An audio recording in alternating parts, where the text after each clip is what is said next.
Good morning, everyone. Welcome to the weekly sip. I'm Sip Man with a sip plan. Hopefully, you guys can hear me.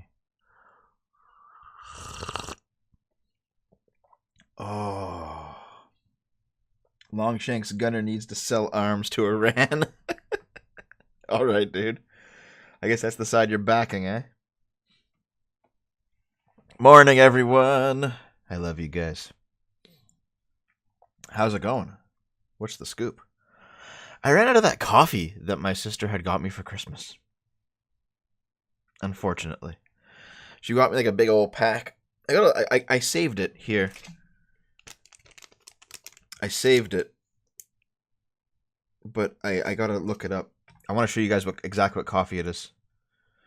People are talking about the expansion packs to Pokemon Sword and Shield. We'll talk about those if you like. Because I think I have that on the list of things to talk about.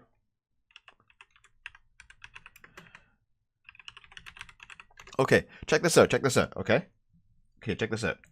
I mentioned that my spacebar on my new keyboard that Naomi got me is no longer working. I've had it for like a week. Maybe 2 weeks. And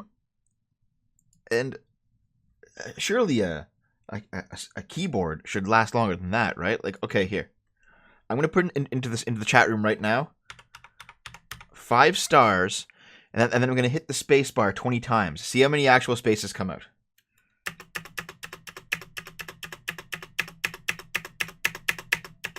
And then there's 5 more stars. Count the number of spaces in there. It's like 2. The space bar doesn't work on this thing.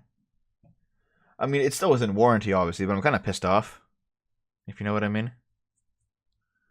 Stop nutting on the keyboard.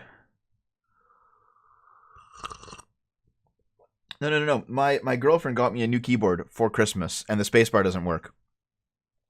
It's not her fault. You know, just kind of how it is. Sometimes things come in faulty, and you gotta, like, re-get them. Let me see. It's UCC Mocha Blend Japanese Coffee. See if I can find an image for you guys. Yeah, it's this stuff here.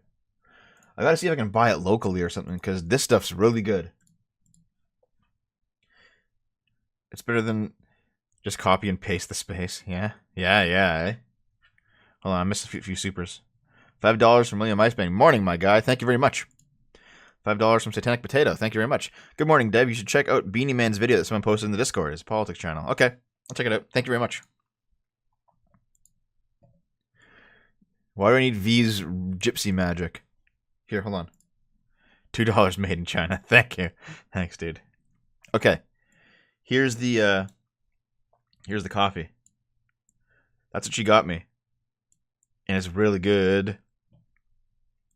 But I ran out. So I gotta get some more.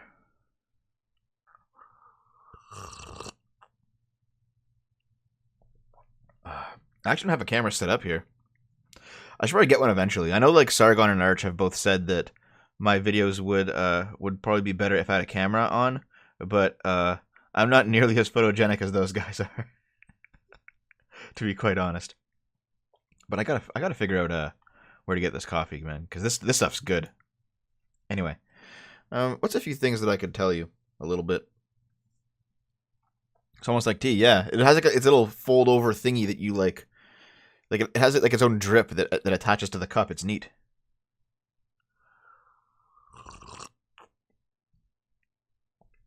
Good morning, MJ Merlin. Thank you very much. There's a few things that I guess I could talk about. First of all, let me tell you the story of Dave, the man that no one knows. So, I was supposed to be gone for Christmas. Early Christmas, like before the 25th. So my plan was like, I think it was the 20th to the 23rd or something. I was going to basically be out of town. I was going to go to visit my parents. And Naomi was supposed to come with me. And the plan was that Dave would do stuff on the channel while I was gone back then. He didn't, obviously. But like one of the things he was going to do is he was going to stream on Game Boomers Untitled Goose Game without me. Which is fair enough. He is for $2. Thanks very much. You didn't miss much. Oh, hey, Lilith. Dude, Lilith's here. I should probably, like, mod you or something. Let me click the thingy. Can I add mod? There you go. Alright. My phone's complaining. Okay, so Dave was supposed to... I'll read those in a minute. I want to get the story out because I'm so flabbergasted regarding stories. So I'll read the super chats in a minute. But here's what's going on. Okay. The tragedy of Darth Dave the Wise. Yeah, pretty much. Thanks, DRT. So with Dave was supposed to do stuff while I was gone, right? This was back before Christmas. But he was already out of the house for 3 or 4 days because he like basically lives at his girlfriend's now, but he still wants to pay rent here for some strange reason. I'm pretty sure it's the real Lilith. So he says, "Don't worry, Dev. I'll do stuff on the channel while you're off." He didn't because Naomi was back here at the house sick, and he's like, "I don't want to come back home and get sick, so I want to avoid it." It's like, okay. And then I think he might have come back home for like one Game Boomer stream. Then he fucked off again because he didn't want to do any work over Christmas. So fair enough. Then he came back for like a Boxing Day stream on the 26th, and we might have done like 2 streams or something like that. Yeah, I basically he basically pays me to hold on to his stuff while he lives somewhere else at this point. But anyway, he came back for a couple streams and then he left again. So he's doing less than normal for the channel. He's supposed to be like my partner and he's doing less than normal. But anyway, over the course of these 2 weeks he does like 3 streams, and then it's time for New Year's. And he always goes out and gets like wildly drunk on New Year's, okay? You know, it's New Year's, whatever. So he goes to this party. Keep in mind, he's 34. He's not like a teenager anymore. He gets like he drinks as if he's still a teenager though, and he gets a 3-day hangover. Okay, he's like sick for 3 days. He has a hangover for 3 days. Then after that, because he is older now and his immune system's kind of shot, he drinks, and whenever he drinks, he gets sick. Like he gets a flu or a cold or something because his immune system no longer functions, and alcohol basically destroys it temporarily. So after his 3-day hangover was over, he got Naomi's flu anyway, even though I didn't get it. But he got Naomi's flu anyway. And he was sick for like 5 days. Just throwing up. After the 5 days, he had run out of medication. And when he doesn't have his medication, he can't stay awake. He sleeps for like 20 hours a day. So he ran out of medication over the course of being sick, and he couldn't get out of bed. And he was like sleeping through work shifts, and like no one knew where he was. His girlfriend didn't even know if he had like got up and like gone to work because she was off at work. And yesterday she had to like take the hour-long bus trip to this side of the city to get his medication and bring it back to him. And I was like, dude, yeah, it sucks. Just throw your sleeping ass on the bus and get over here. For fuck's sake. So, as it turns out, guys, it's been like nearly 4 weeks, and he's done almost nothing for the channel in those 4 weeks. He's been here for maybe 3 streams. He's missed 10. He's now missed 9 streams in a row that he said he wanted to attend. It's like, oh well, shit, Dave. Maybe. I mean, I don't know how much he expects me to pay him this month. We're not poking too much fun at Dave. I'm just telling you an amusing story. He says he'll be here tonight. If he's not here tonight, that'll be 10 streams in a row he's missed. And Naomi, for some reason, has promised a giveaway if Dave misses 10 in a row. So I'll start like selling off the stuff in his room or something. He is actually alive. I've talked to him just online, but I haven't seen him since Boxing Day. It's been like fucking 15, 16, 17 days. $2 from Schnitzel for tired. Thanks, man. Let's read these super chats that I missed. Okay, Coyote Doge, $10. Heidi Ho, Thanks to guys like you and Sargon, I've gotten off my ass, started a new career, a couple businesses, and I'm founding a church. It will be the first church of Mandalore. Thanks, dude. I don't know how, like, that's your accomplishment, not mine, but thank you very much. William Acebane, $10. How does recommendation for a game to play on your gaming channel work exactly? Is it a certain amount can be donated along with the name of the game, or does it have to know the person? Well, how we do it is, like, you can donate $100 and be on a stream with us, and we'll play a game of your choice. However, like, if you donate a game, we'll get to it, like, eventually TM, which is to say whenever we can, because there's lots of games to play. But yeah, you know, donating the game along with money usually works. Yeah, we'll like bump it to the front. But to be on, it has to be 100. That's the plan. Yeah. Yeah, I didn't actually watch the Lilith Lovett versus Louis Levi video or situation. I just knew that it happened.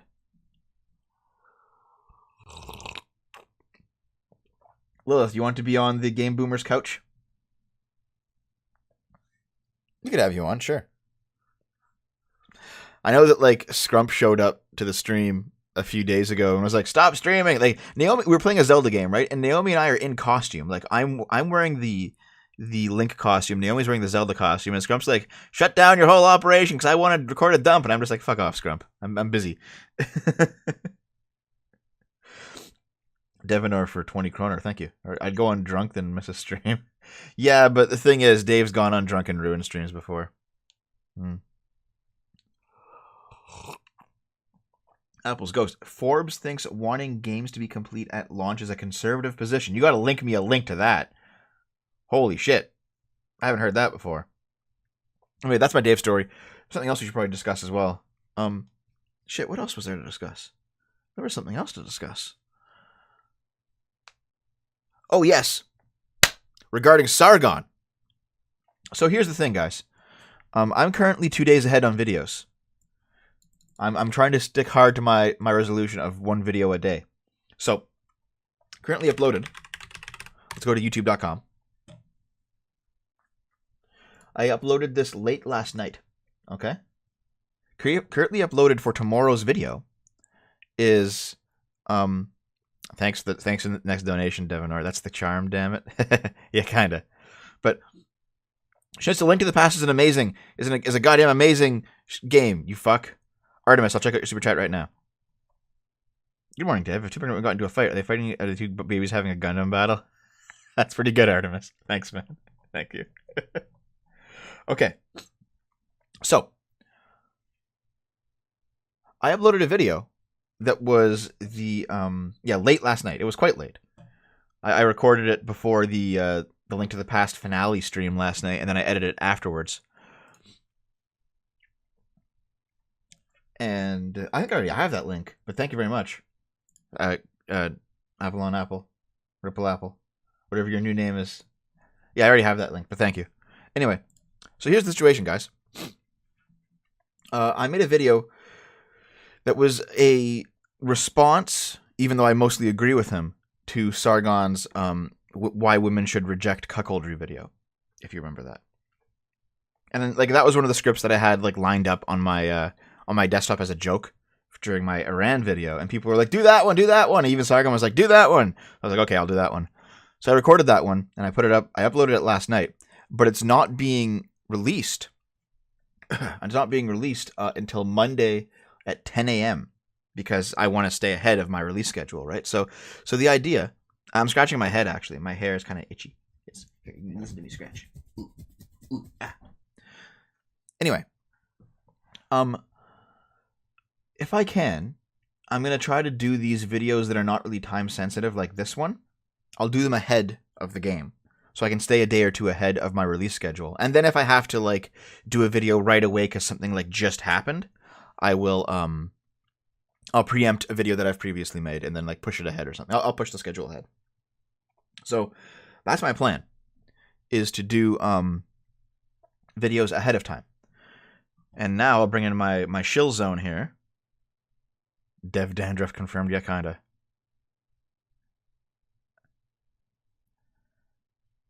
But anyway. If a lolly gets a yeast infection, it's a Sour Patch Kid. Jesus Christ. Thanks, Artemis. I appreciate it. So yeah, what I will say though is that I think how I'm gonna handle my BitChute channel, since BitChute for some reason is no longer auto uploading my videos. I gotta sneeze. God damn it. Anyway, since BitChute is no longer auto-uploading my videos from my YouTube channel, because I guess that like has fallen apart, like that functionality doesn't work anymore, at least not for me. I've tried to get it, I've like resynced it several times, it's just not working.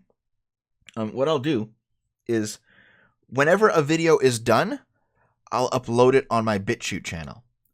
And if I'm ahead of the game, and I'm not going to always be ahead of the game, but those times in which I am ahead of the game, for scheduling, the video will come out later on YouTube. So basically, after this stream, I'm going to upload the Sargon Cuck response video to BitChute. So if you want, you can watch it in like 2 hours or something, if you want.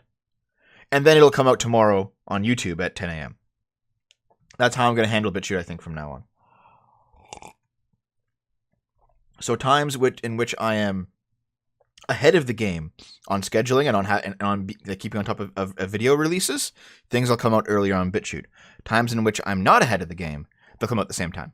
So it basically all depends on how well I can stay ahead of the game, I guess. Hold on. Okay. So that's basically how I'm going to handle it. So it's bitchute.com/ShortFighterTaku. Head over there. And as always, PayPal and Subscribestar under ShortFighterTaku are great ways to support. $5 a month recurring on the Subscribestar, a Twitch sub, or like the memberships, or even Patreon if you still want to use that piece of shit. That gets you into the $5 club on Discord. And $100 gets you into the $5 club for life. And of course, I stream almost every night on Game Boomers, twitch.tv/GameBoomers. So there's my shill. Thank you very much for supporting me. I appreciate it.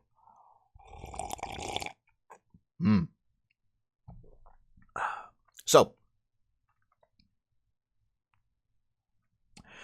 oh yes, and yeah, yes, you just brought up coming on Dumping with Scrump. Here's the Dumping with Scrump situation, guys, regarding donated dumps. People are asking about it.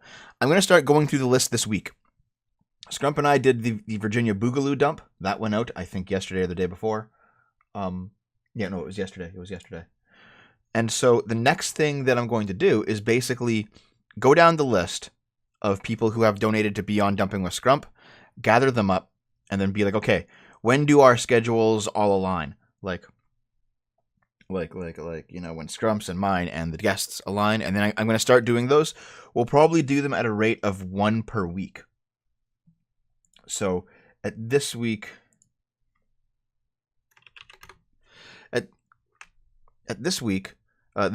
we'll find somebody whom which all of our schedules line up, and we'll see if they have a topic, and we'll research the topic, and we'll do a dump sometime this week, and then we'll put it out at the end of the week. And that'll basically be how we're doing this. We're doing we're going to be going through the guest dumps now once a week.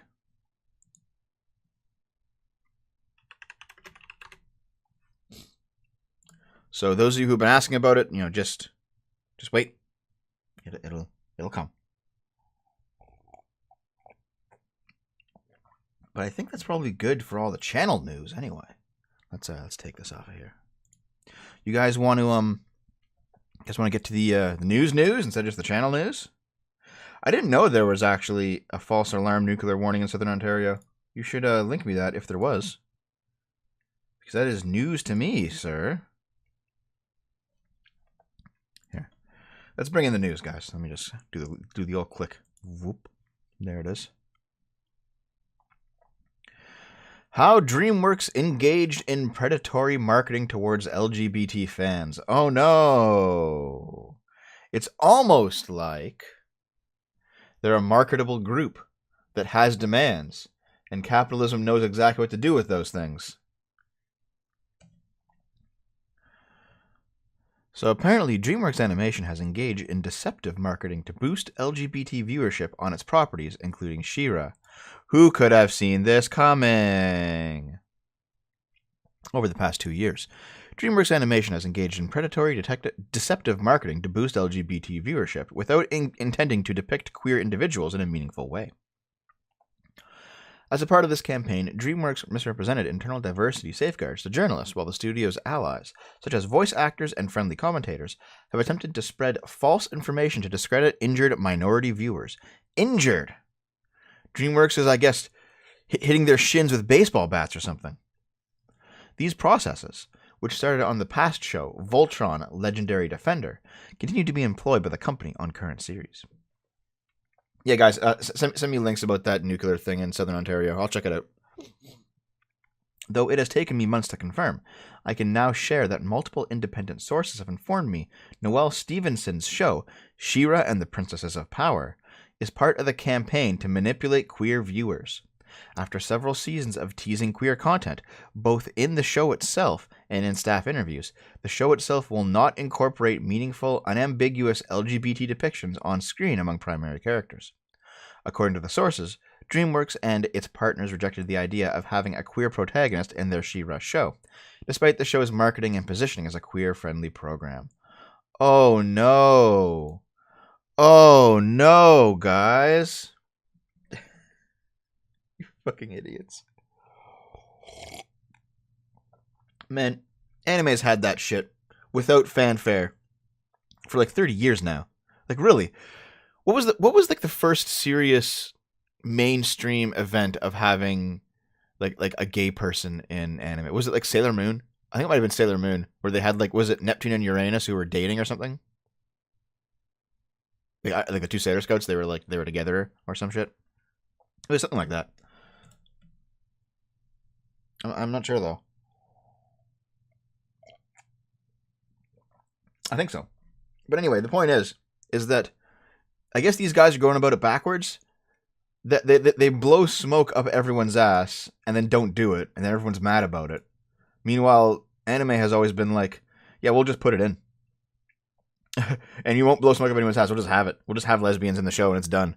It's like, yo, Escaflowne? Wait, did Escaflowne have gay people? I watched that when I was younger.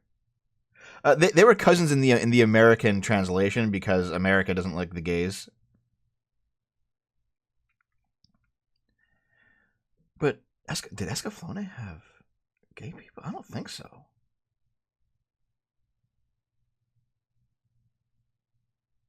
I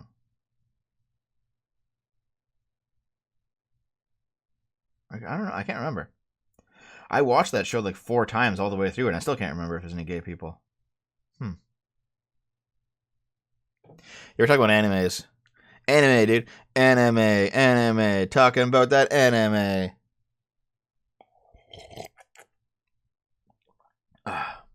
Anyway.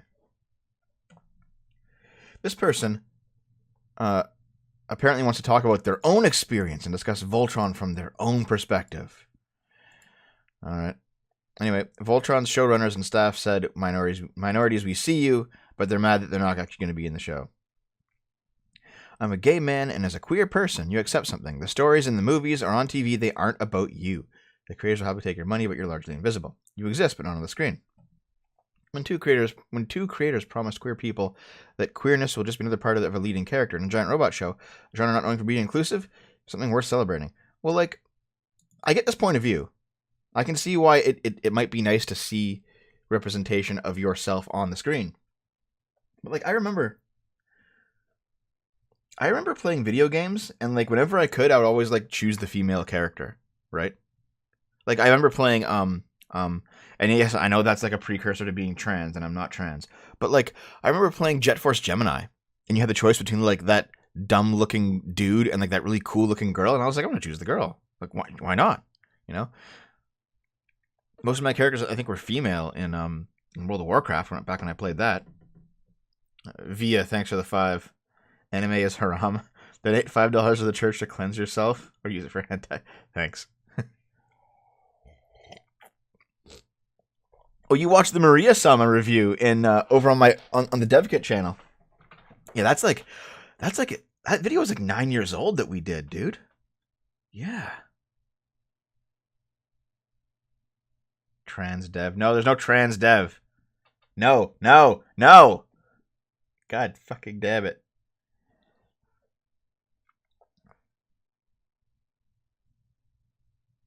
Anyway, point is that I understand wanting representation, but I also like I recall not caring about it growing up and actually choosing things that were um dissimilar to me just to be something different than what I was, you know? I don't know. Maybe I'm able to step out of my bounds and pretend to be a role that I'm not, that these people can't do that for some reason. Like these people want to just see themselves on the screen. Fair enough. I want to see many different things on the screen, things that aren't me, so I can learn that perspective at least a little bit. Maybe they should have that idea too. I don't know. Anyway, so DreamWorks Marketing had official merchandise with fan popular queer pairings like Keith and Lance, and Shiro and Keith. Officials' videos on YouTube were tagged with pairing names like Clance to increase visibility. However, it turns out that DreamWorks took all that shit down after they got popular. But yeah, basically DreamWorks fucked over everyone, and it's kind of funny how it turned out, guys. It's funny. Come on. William Icebane, $5. I choose female characters in games because they were either hot or like their armor style in certain games. Yeah, fair enough. Is it just a stare at the ass? Yeah, maybe. Maybe. So the final season happened. Shiro was revealed as queer, was distant from all his male friends, mirroring the kind of isolation so many queer people face when they come out. The once vibrant character has become a generic general, barking orders without characterization until the final 5 seconds of the show, where he abruptly resigns as an admiral, a position we saw him fight to achieve and maintain throughout the show, and despite his repeated statements that he finds fulfillment through his job as leader, to marry a random man they never once spoke with. Yeah. You know what? This actually isn't a queer issue, because this happens a lot to a lot of characters in TV shows. Like, you get a bunch of... This has happened many times. You have, like, a show in its first few seasons have, like, an amazing cast, right? And they have like, say, 5 or 6 women that are all interesting and unique and different from each other, and they have very well-established personalities. By the end of the show, they've all just become mums. So all the differences in their personality kind of fade away. They all just like the final couple of seasons of the show, they're all like, we want to have kids. We want to have kids. The drama between characters is now about them having kids. Got to get married. Got to have kids. And so by the end of the show, all of that uniqueness that they all were is gone, and they're just mothers. And they don't even act unique anymore. They just act like their parents, you know? They act like they're Karens, basically. And this kind of thing's been happening in TV for like 50 years. This is not unique to the queer community. I mean, it's definitely well, Carlos, didn't Parks and Rec do it? Like that's one that I can think of right off the top of my head. I know, for example, Big Bang Theory did it, but Big Bang Theory always sucked, so who cares? But basically, my point is that writers in Hollywood are so shit. They're so completely shit that when they run out of stories to push forward for a character, they just go to marriage and children, and that almost always kills the character.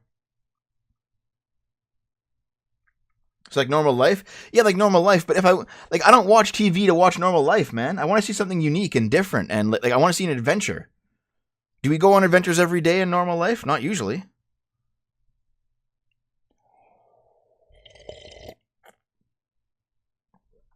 Karen has a little cancer too. Yeah. See, I'm gonna actually split with most of the chat room here. I don't actually think that there is a biological clock, even in women. I don't usually side with the social constructionists, but when it comes to the biological clock to have children, I definitely think that is a social construction. And it's because like we have a desire to have sex. We have a desire to raise kids once we have the kids, but we don't really have a desire to have kids. That seems to be socially constructed. Like loving the kid after they're born is not. That is very much a biological thing. And the desire to have sex, which later leads to kids, that's very obviously biological. But the missing step between them, that seems to be sociological.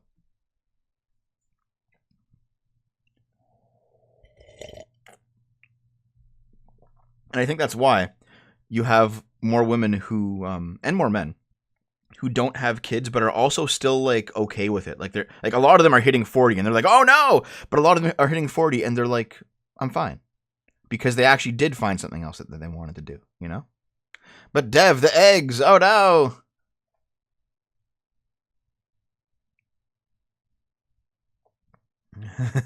Molly me will not be pleased. Oh no.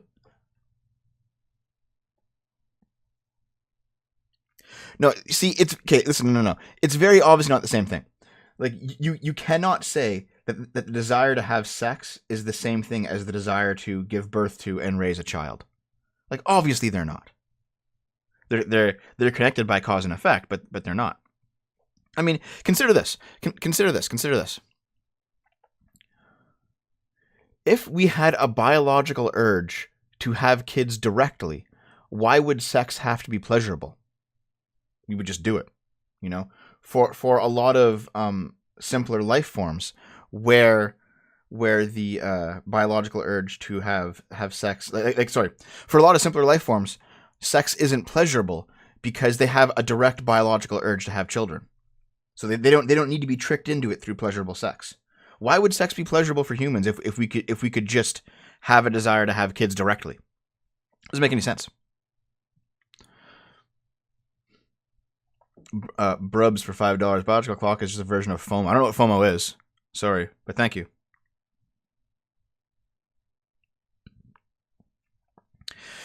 You say it. If there is no biological component, why is it such a consistent phenomena across societies? For the same reason marriage is. It's required. Societies that didn't have that biological component would have died out. Or sorry, societies that didn't have that sociological component died out, basically.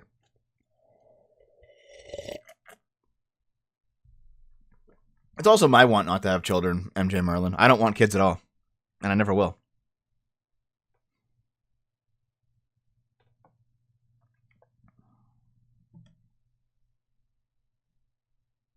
Yeah, see, I actually don't think so. Stay Fractalesque. I think that is definitely like the instinctual urge for babies and women. I think a lot of that's socially constructed this time. Nathan Break for $5. Gonna say you're wrong about the biological clock. Every aspect of our social construct is informed by our biological need to reproduce. See, here's the thing. I don't even think it's a need. FOMO, fear of missing out. Okay, fair enough. Yeah, that makes sense. Yeah. If the biological clock is just a version of fear of missing out, yeah, I could see that. That actually makes sense completely.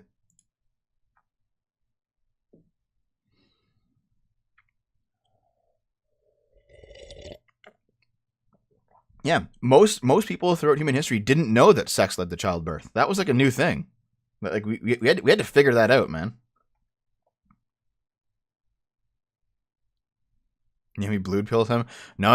I didn't want kids long before Naomi. Is that why you want to kill your vampire baby? Yes, William. Thanks for the 5.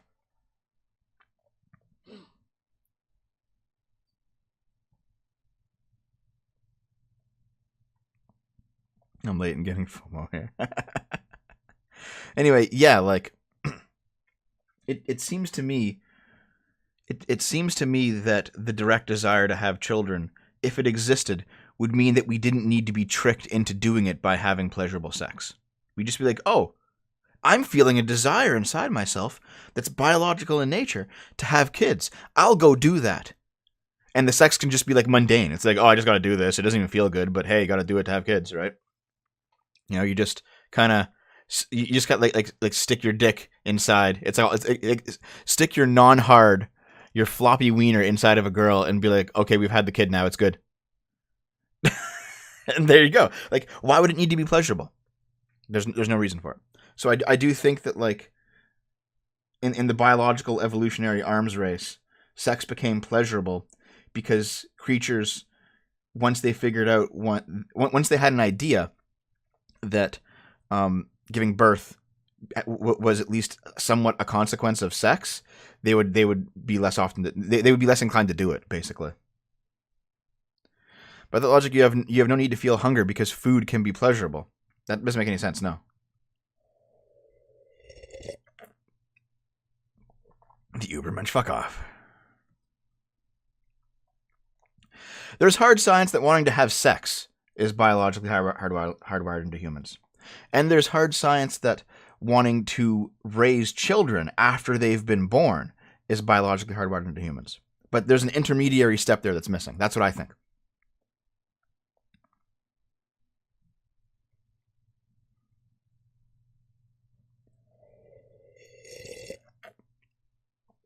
It's okay. The entire chat can be mad at me. I still how I feel about it. Merc, $5. Dev, how can you have a dumping scum on Virginia's Big Igloo without me? Well, considering that the situation is rapidly evolving, Mark, we can always do it again. If things get crazier, we'll have you on, I guess, dude. We can do that. Nathan Brick, $5. We're the only species that can think about what we are? I don't think so. I think dolphins and elephants also have some comparable intelligence. They just can't talk and they can't grab tools, so they're kind of fucked.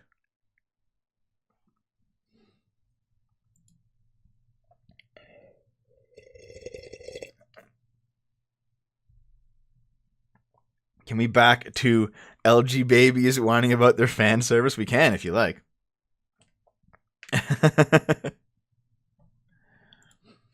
Okay, hold on. I'm going to look this up because I remember seeing a study that my spacebar doesn't work. Hold on.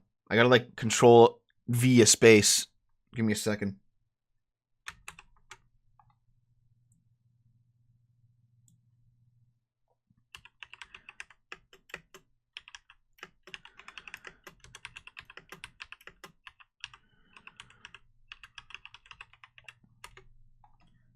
Okay, there we go. Okay, here's what I'm talking about, though, guys. There's definitely, like... I don't have the chat room up right now. I'm sorry. I don't have the chat room up. What was I looking for? Shit.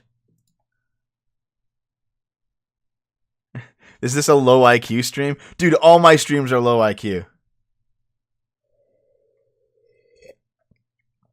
Oh yeah, dude. Elephants and dolphins absolutely talk to each other. Yeah.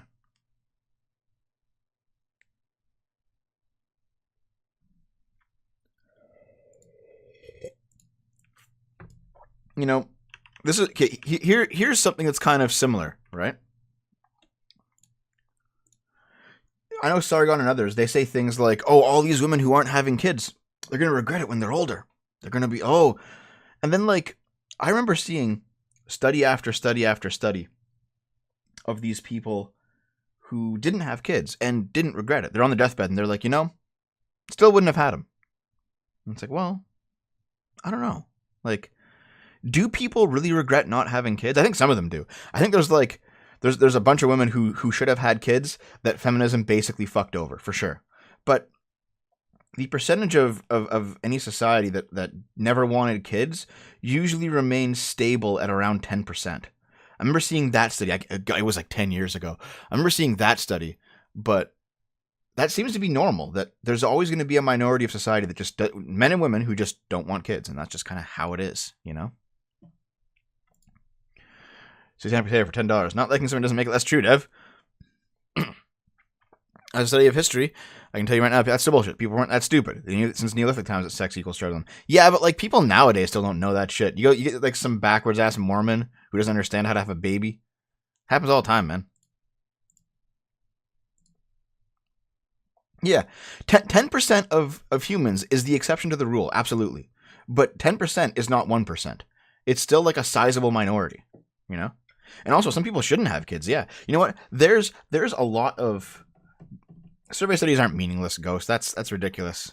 To be fair, Ghost, like if you surveyed, say, the entire Discord, they'd all say you should be on female hormones. So,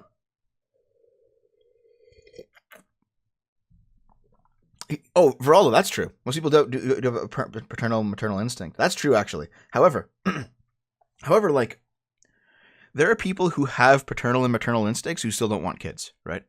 They actually like they have a bit of the instinct, and they're like, I'd rather just use it on something else. I'd rather like have plants or have pets or something, because I can't handle having a child. I can't have that instinct be on all the time. I'm probably like that, I couldn't have a kid. I am like, my personality is not predisposed to having a child, right?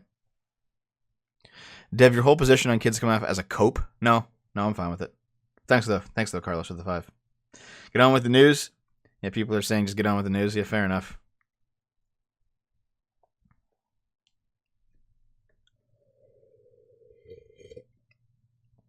No, Ghost, I don't think so. I think you're not giving people enough credit, Ghost. And frankly, if you're not giving, if people are gonna act like that, they probably shouldn't be having kids anyway. Dev needs steroids.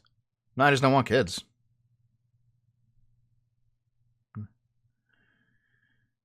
People don't know what they want. Oh, God. Here's the funny thing, right? Like, if the argument were reversed, and there were like decent arguments not to have kids, but a person still wanted kids anyway, no one would object. So it's not even like a you don't know what you want situation. It's more like a I think I know what you want situation, you know? It's probably not biological because the acceptable age keeps changing. There is that.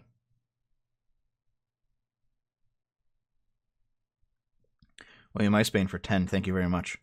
I like the idea of people going around thinking that hugging and kissing is how you get pregnant, not sticking the meat scepter inside the moist cave. Well, yeah, like you've seen that, right? Like you see like idiots on like the Yahoo Answers who are like, I kissed a girl, is she pregnant? And it's like, no, you fucking moron.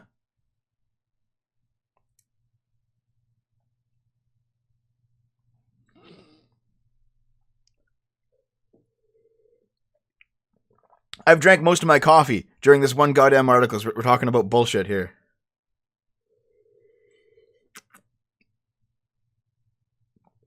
I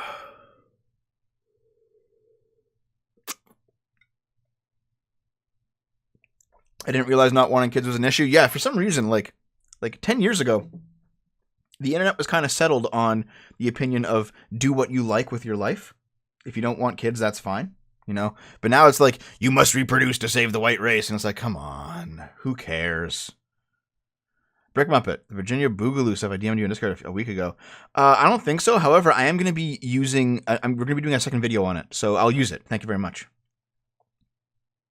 So the uncles and aunts, of course, you need 10% who don't want their own kids. Yeah, of course. Like, I even think that there's like a biological function that people who don't want kids fulfill. You know, they're support systems for people who do have kids. That makes sense to me. I ran out of goddamn coffee. Oh, shit. Dev should call this stream the wrong stream. No. I mean, no. I'm still right. It's fine. But, like, we can agree to disagree.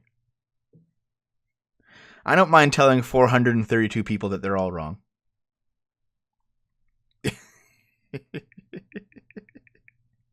All right, let's go back to the news. All right, the otaku race. This is bullshit. This is just someone whining about nothing, and it's like, fuck off. Oh, also, my original point. My original point is like, female characters are routinely ruined in television shows and movies when they're forced down the have a kid path. You know, if I'm watching like a movie about an actual female hero, I want to see her do heroic things. And frankly, having children isn't that heroic. It's rather mundane. Oh yeah, most people who talk about the white race, they don't have kids and they fuck traps all the time. So it's like, well, good job, Nick Fuentes, with your cat boys. Thanks, Istra. I appreciate it. Yeah, it's time to move on. Let's continue. CBC deletes Trump from the broadcast. From the Home Alone 2 broadcast.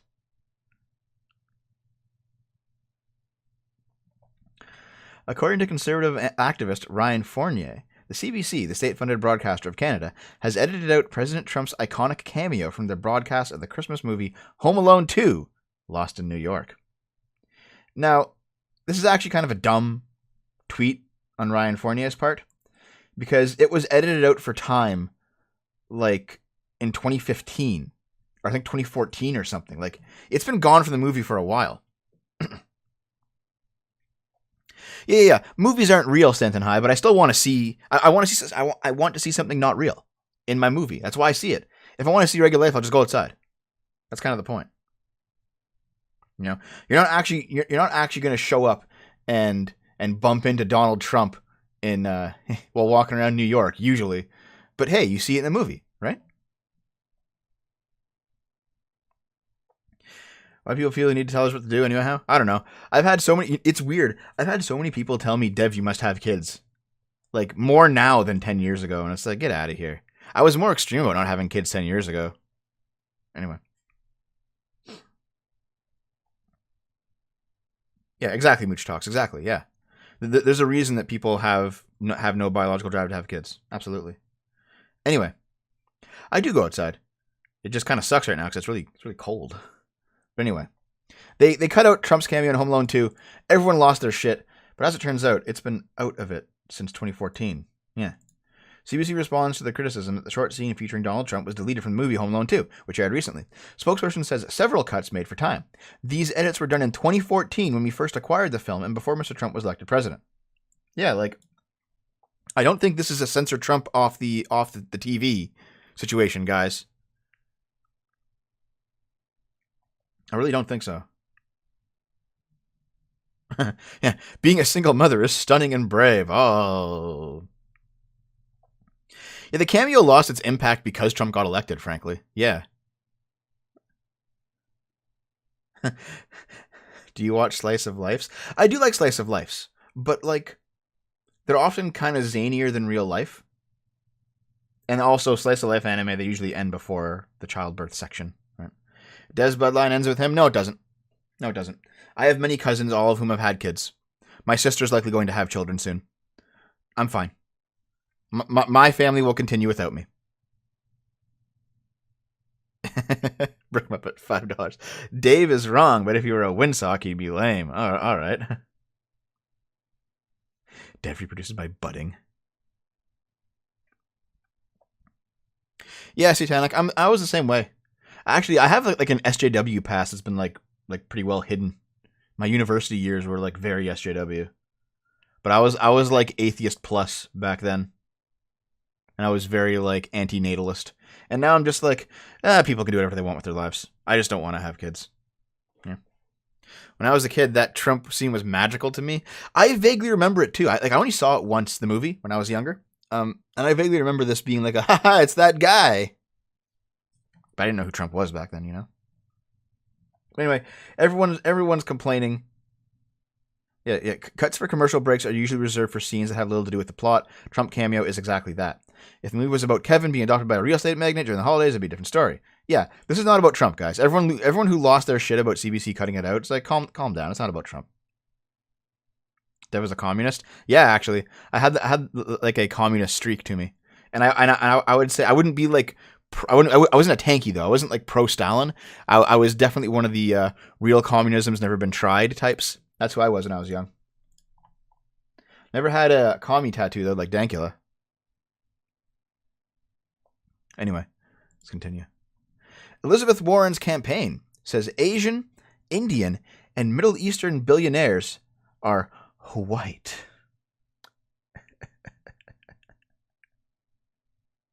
Your spirit and your line is weak. Listen, I already said my sister's going to have kids. All my cousins have kids. There's no need for me to also continue on. Like, my family will be fine. My line will continue.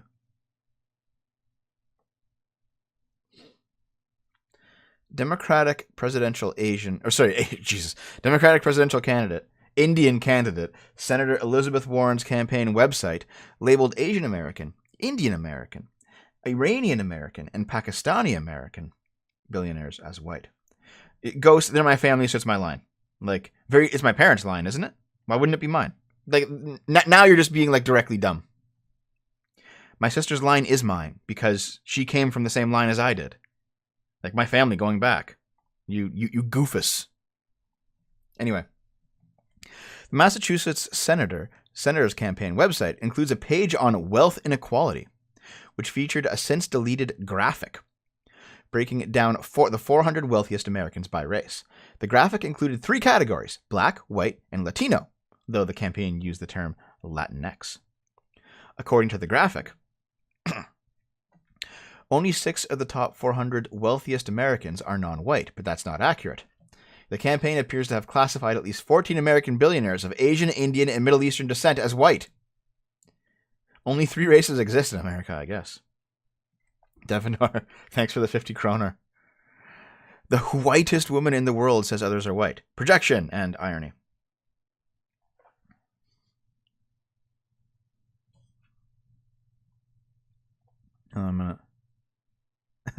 It's a direct line. Literally, your line will continue. But that doesn't matter, though, because it's the same genes. Like, my sister has the same genes as me. We come from the same parents. It's the same family. Like, what's so important about your specific line out of all the 7 fucking billion lines that are out there? Like, what does it matter? Dev will make sure his sister continues the family line. Da, da, da.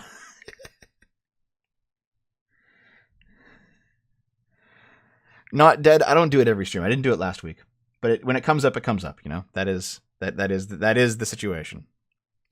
Okay, here's how genes work. All right, I'll give you a lesson, Ghost, on how genes work. There's a finite number of genes in your personal genome. All right, like your set of genes. Okay, after 15 generations of breeding with other people, the number of genes that are statistically left in your descendant's genome is less than 1. So whatever direct contribution that your line has brought to the future disappears. It doesn't matter. That's not the thing that matters. Passing on your direct genes doesn't matter. What matters is your family. What might matter is your race or your ethnicity. What definitely matters are your ideas. All right? Your line is meaningless. Anyway, yeah, I'll move on now. That's the last thing I'm going to say. So there's a review of Forbes' list of the 400 wealthiest Americans, which the campaign relied on for its fundings, includes many non-white billionaires the Warren campaign classified as white. Like Pierre Omidyar is 36th on the Forbes list. He's the founder of eBay. He's the son of Iranian immigrants. Pakistani-American billionaire Shahid Khan, the owner of the NFL's Jacksonville Jaguars, is number 61. Number 85 is Patrick Soon-Shiong, who's Chinese. Look at this guy. Isn't this dude just the spitting image of white privilege?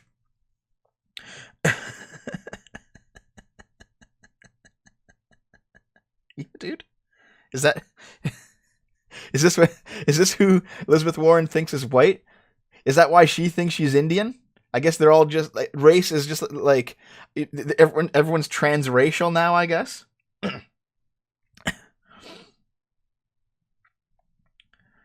Dude, white people. How dare they? God, Elizabeth Warren's so stupid. I can't wait until Elizabeth Warren drops the fuck out of the race, because she's not going to win. CNN's settlement with Covington student Nick Sandmann is a win for the little guy. Oh, very good. So CNN, after like a year of bullshit, was it like 2 years? I don't even remember how long it's been. I think it's like been like a year and a half. CNN's decision to settle a multi-million-dollar defamation lawsuit filed by Covington Catholic High School student Nick Sandmann is a big victory for the little guy. It represents a rare example of a little guy being able to stand up to a media behemoth. Good for him.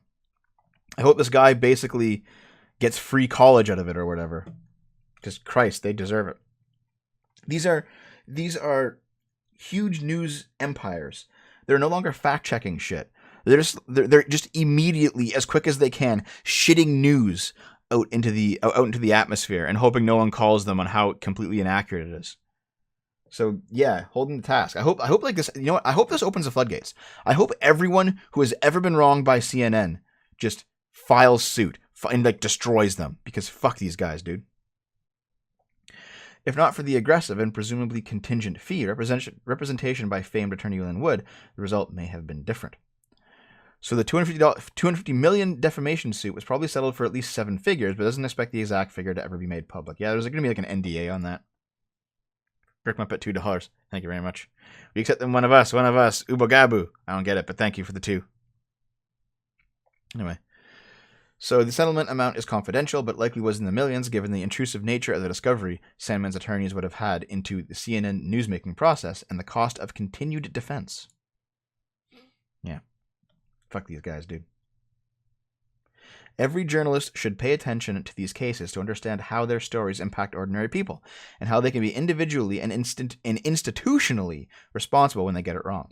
The Covington cases show how dangerous social media lynch mobs can be when led by prominent media personalities, and the CNN settlements show no one is immune from accountability, as it should be. So, apparently lawsuits against 13 other defendants will be filed in 30 to 40 days. They're going after everyone. They're going to destroy everything, and I hope like everyone who has ever been wronged by mainstream media goes after them now.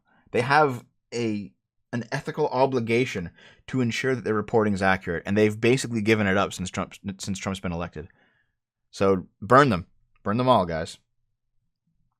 That includes, I know this is coming from Fox. That includes Fox News too. These guys aren't fucking innocent either. Oh, yeah. Also, Reza Aslan, who posted this. You ever seen more functional face than this, kids? He finally deleted this tweet nearly a year later, but only after the Covington Catholic boys won the lawsuit.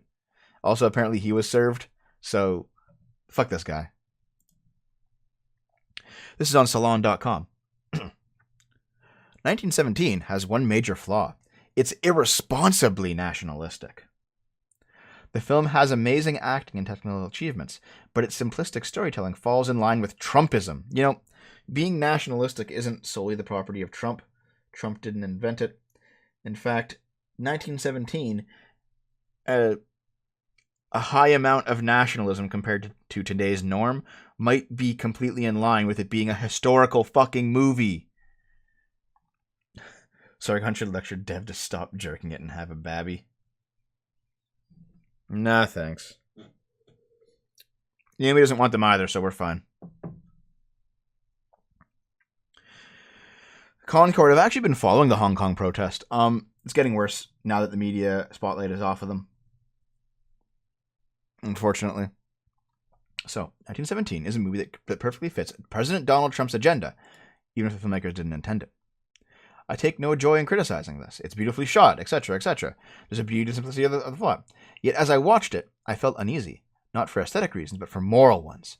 1917, as its title indicates for the historically well-informed, is a World War I picture. Any film set during that conflict has a responsibility to account for the horrors of nationalism, much as a film that takes place during the Civil War must deal with slavery, and one that occurs during World War II must acknowledge fascism. Really? So you can't, like, do something that takes place in this time period without talking about your pet peeves, I guess? Unlike the Civil War and World War II, World War I did not have one side that was clearly right and another that was clearly wrong. Yes, it did. You idiots. Okay. While the Union and Allies are far from perfect, the former had the moral advantage of opposing a rebellion motivated by racist pro-slavery sentiment, while the latter was literally crusading against Nazis. World War I, by contrast, was a global conflagration in which nationalism was the spark. Nationalism is any ideology that focuses on promoting the interests of a particular nation, usually with the goal of maintaining that nation's sovereignty over its geographic homeland, keeping it free from the influence of those defined as outside its nation, and or expanding its power on the world stage through imperialism. Yeah, like, the first half of this might be accurate. There are many like protectionist nationalists who have no interest in expansion, you know? It seduces good men and women by calling them to be patriotic, and allows less innocent individuals to rationalize immoral actions using the same mental lens. Yeah, but there's also good patriotism, as well as bad patriotism, which I guess if you are some kind of open borders, globalist cosmopolitan, you just don't understand. I, for one, am proud of you for not having kids. Divas, any kids you might have? Well, that's the thing. Like, Carlos, my girlfriend's Jewish. We wouldn't have white kids. We'd have Jewish kids.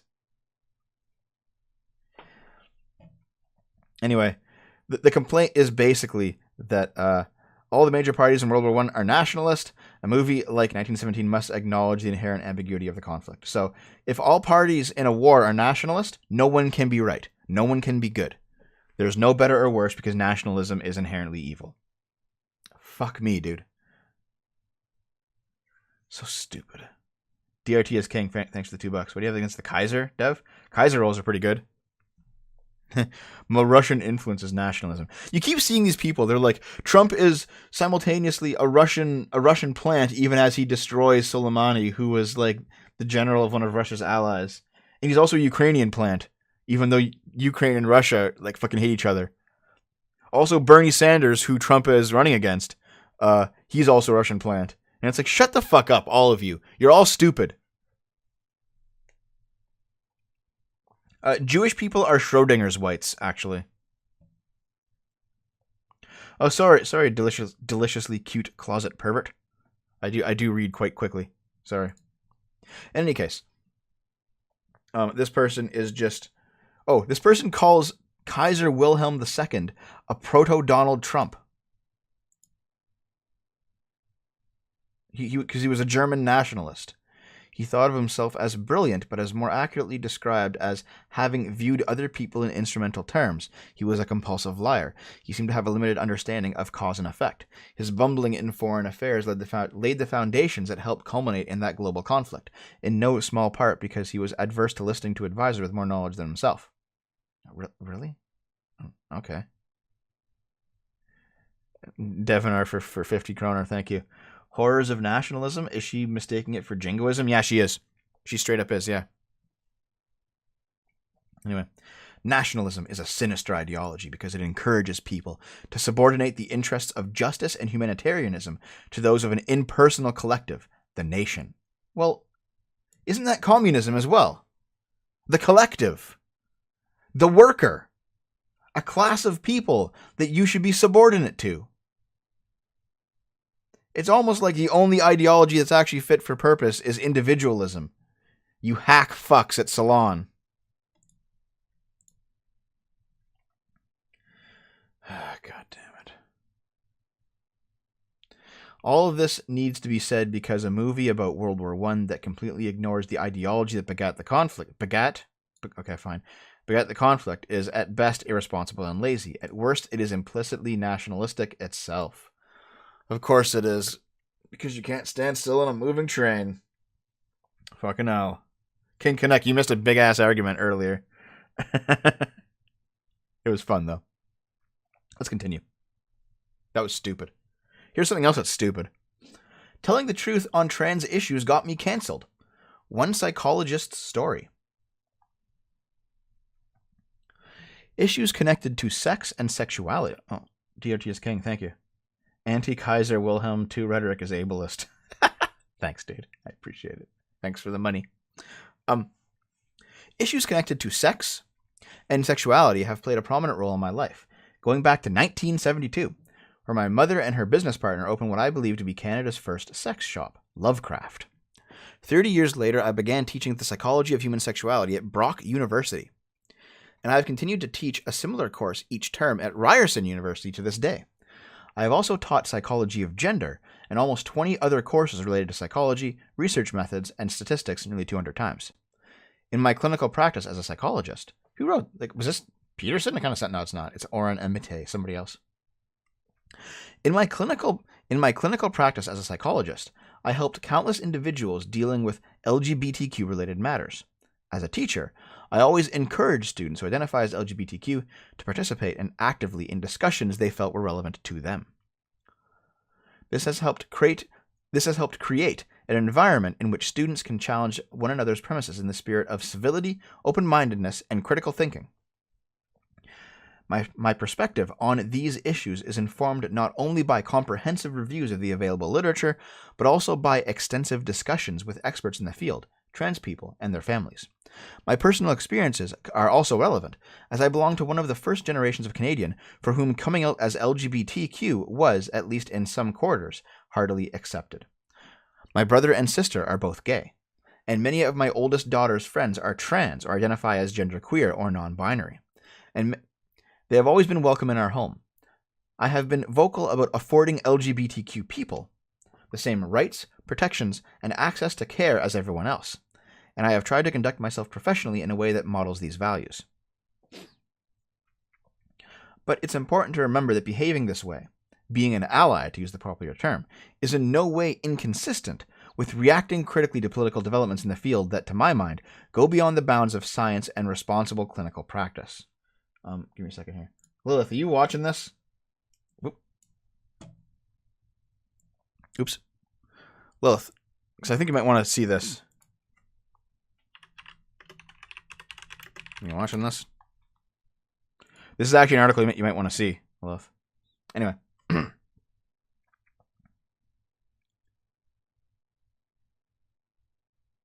Not good enough, Bigot. Fun fact for you, I'm actually related to Kaiser Wilhelm II on my father's side. Oh, cool, Satanic Potato. That's actually neat. What are the chances that all the kids you give birth to are gay? I have a feeling that, like, I don't know about being trans. Trans is its own thing. But I have a feeling that being bisexual has, like, a higher chance than people are giving it credit for. Because, honestly, it makes sense evolutionarily speaking. Like, if you're just gonna fuck anything you can, you know? And it turns out that some of those things are the same sex. It's like the scatter shot. It's like the shotgun of sexuality, where, like, we'll just fuck everything I can get my hands on and maybe something will get pregnant somewhere. That's probably where being bi comes from. Anyway. Let's see here. In particular, I have questioned why some mental health professionals, educators, and government officials have allowed the most ideologically extreme trans activists to dictate policy in areas of medicine, psychological counseling, academia, and family law, in some cases running roughshod over the rights of not only women and children, but also other members of the LGBTQ community. As has been widely reported in the wake of the Jessica Yaniv trans waxing controversy, this extremism now informs the usage policies of major social media networks. I know this because Twitter permanently banned me this year for using him/her pronouns to refer to someone whose gender I didn't know. Holy fuck, dude. Of course, social media companies are free to adopt whatever policies they wish. But it is far more difficult for me to excuse the spectacle of trained psychologists and their professional bodies applying the same censorious policies. This includes the Ontario Psychological Association, the self-described voluntary professional organization representing psychology in Ontario. My problems with the OPA began in 2016, where I first defended University of Toronto professor Jordan Peterson on the OPA listserv, following his expressed opposition to compelled speech. Several colleagues engaged with me in a manner that scarcely differed from that of Twitter's most intransigent and venomous trolls. These interactions, which I've discussed on my website, have led to me being banned from the OPA listserv in 2017. The board of directors and president claimed that my broaching the controversial issue might precipitate an exodus of dozens of members from the listserv, or even from the OPA itself. So this is a person, as far as I can tell, this is a very long article, by the way, and it's probably worth, I'm not going to read this whole fucking thing, but, like, this is a person who's a psychologist who is describing how just bringing up questions, even as they're pro-LGBTQ, bringing up questions about it and not just accepting the ideology is getting them canceled and thrown out of their own school. But I don't mean like physical school, I mean like research school, you know?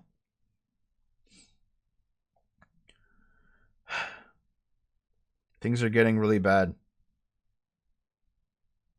Like, if you can't even ask the question of, could this possibly be wrong? Could this evidence show something different? If you can't even ask that without getting deplatformed and fired and censored and banned from an entire, like, from researching or being part of public life, things are getting really bad. You know?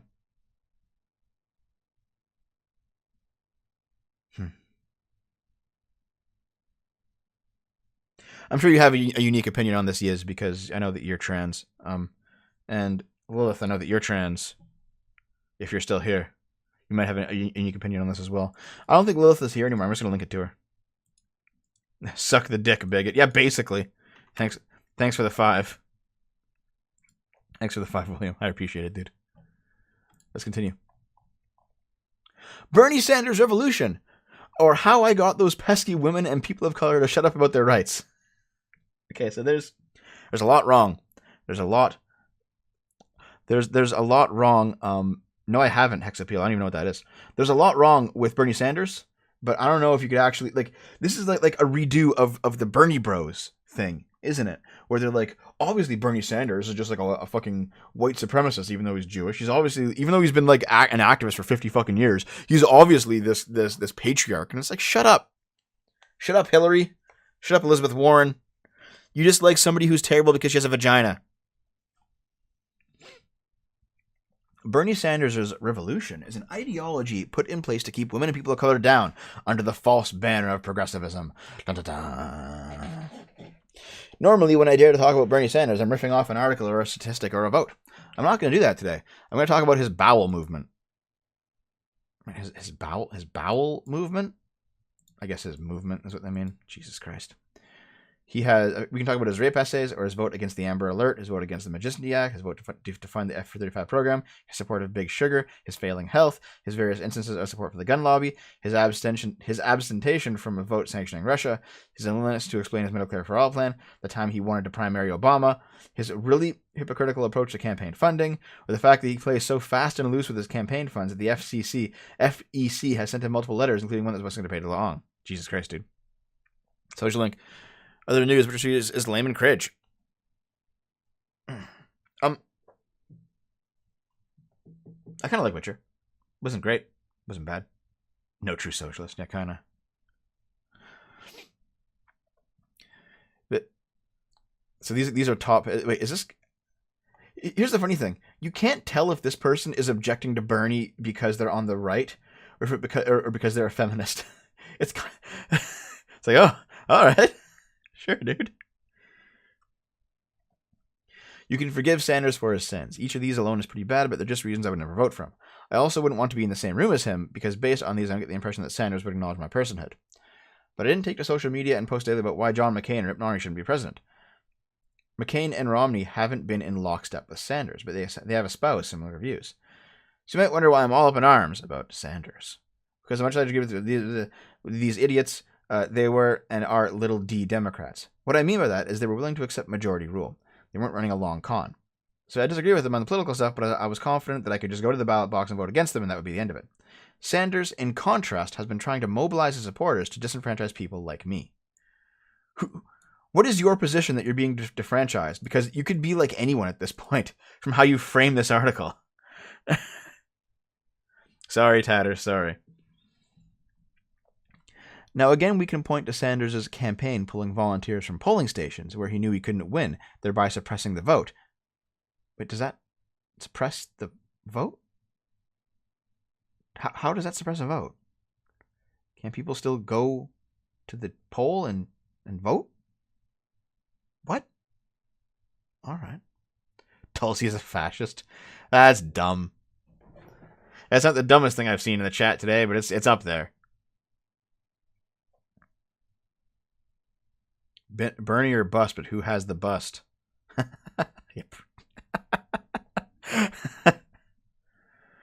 There's nobody good on the Democratic side, dude.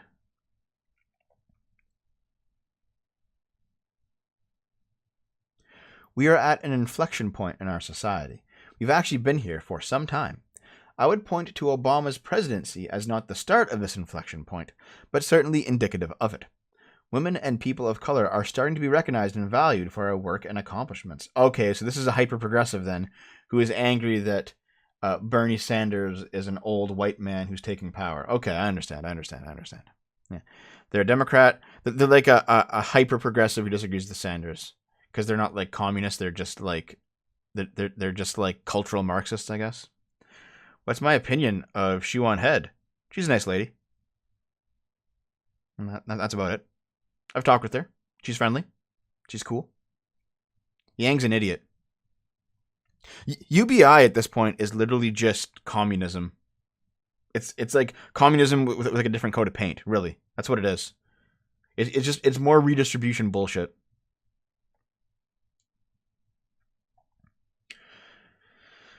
All right.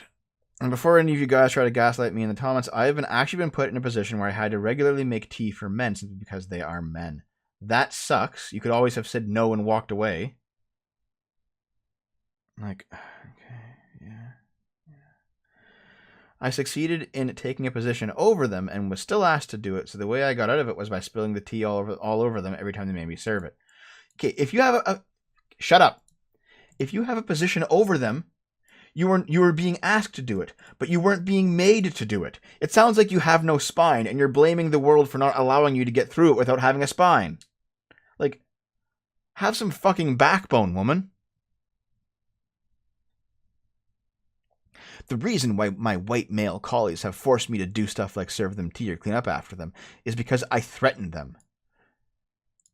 And I actually did, and I did actually at one point ask a white guy, why are you doing this? And his literal response was to teach you a lesson. So you're hanging out with assholes then. This is not a white problem or a male problem. It's an asshole problem. And you know what you do? You say no and leave. You fucking clod.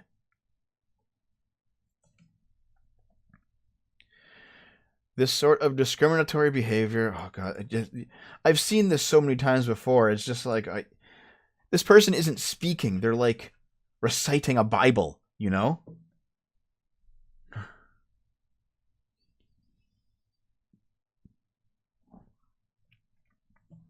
Anyway.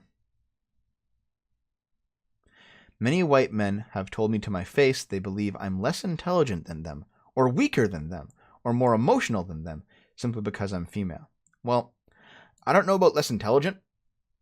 I don't think that's the case. Weaker than them? We'll get into a fucking arm wrestling match with them and see who wins. More emotional than them? Possibly not, but statistically, probably yes. It's the same with the kids thing, you know?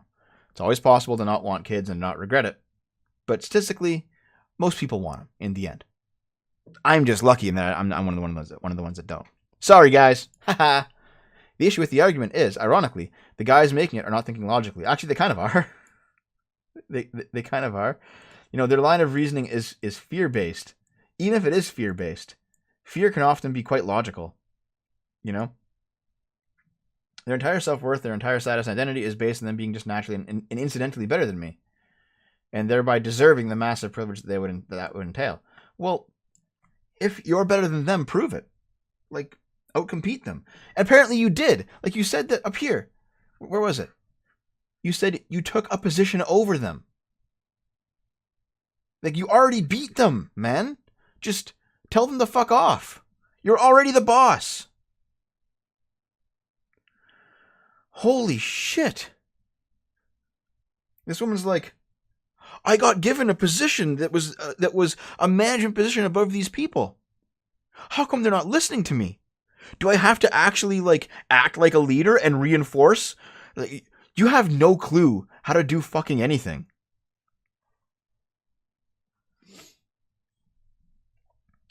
Bernie Sanders' revolution is about enforcing white male privilege. It's not progressive at all. It's a backlash. This is just Bernie bro shit. This is just Bernie bro shit, dude. It's just Bernie bro shit.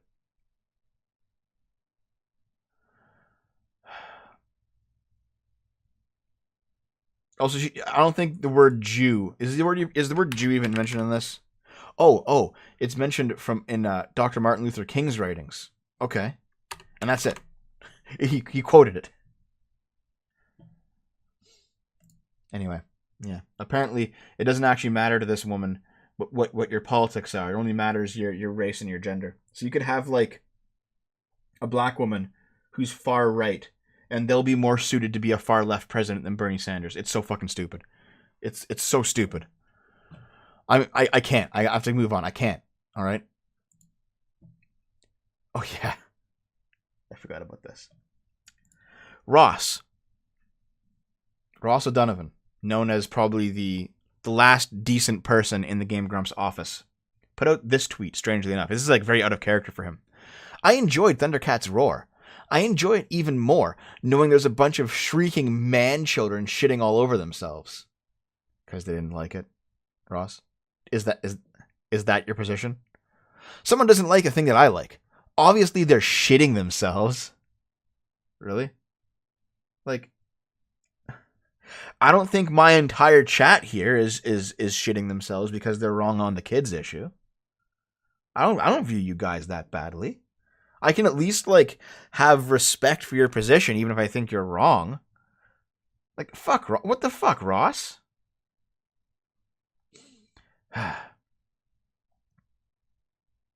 Yeah, he was the last decent guy in the Game Grumps office. Ah, well. Everyone has to fall eventually, I guess. The greatest trick Star Wars ever played was making us think it was about redemption. Search your feelings. You know it to be true. You know, I seriously thought that Star Wars was like all about redemption. I guess I'm wrong. Okay. So, episodes 1 through 6 of Star Wars. 1 to 3 shows the life of Anakin Skywalker, how he turned evil and why he turned evil. You know, his terrible upbringing, his past, how that informed his present. And then his descent into becoming Darth Vader. Then episodes 4 through 6 show Darth Vader as a tyrant and as a villain, and how he eventually redeems himself through the actions of his son, who is genuinely a good person.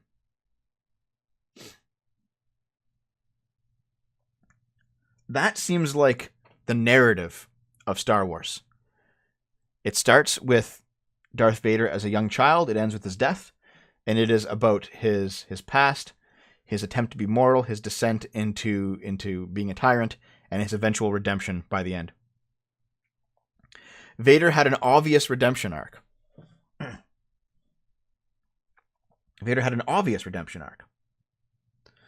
And no, it does seem like Star Wars is about redemption, because it was Obi-Wan's redemption in episode 4.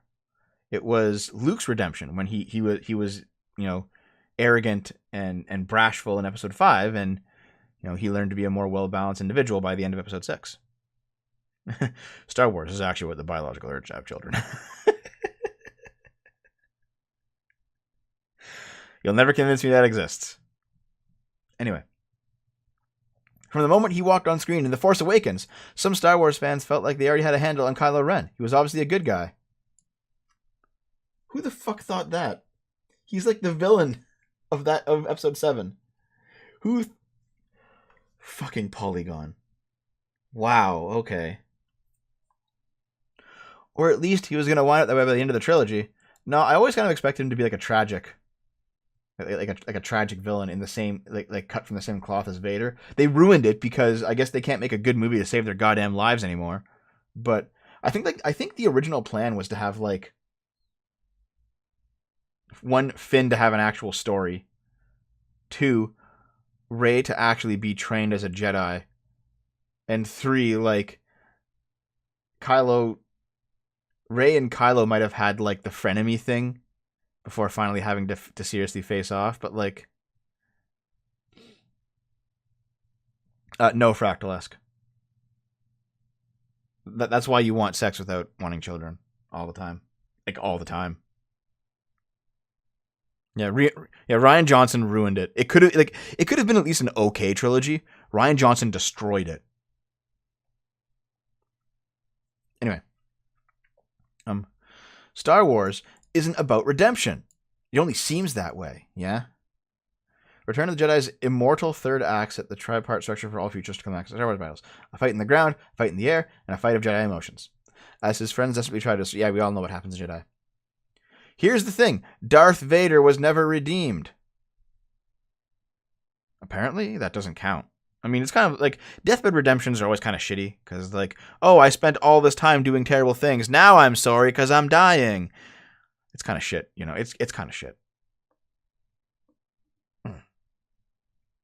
In the moment Vader turned on the Emperor, he repented. He saw the error of his race. Isn't that redemption? Perhaps more importantly, he saw that it was still possible for him to perform some lasting good by saving his son, the only creature in the galaxy that held some honest love for him. The original Star Wars story was about Darth Vader redeeming himself in the eyes of others, about the impossible task of making up for the thousands dead, the lives altered, the families, including his own, nor should it have been. It was about Luke growing into his own. Yeah, partially, but it was also about Darth Vader. Like,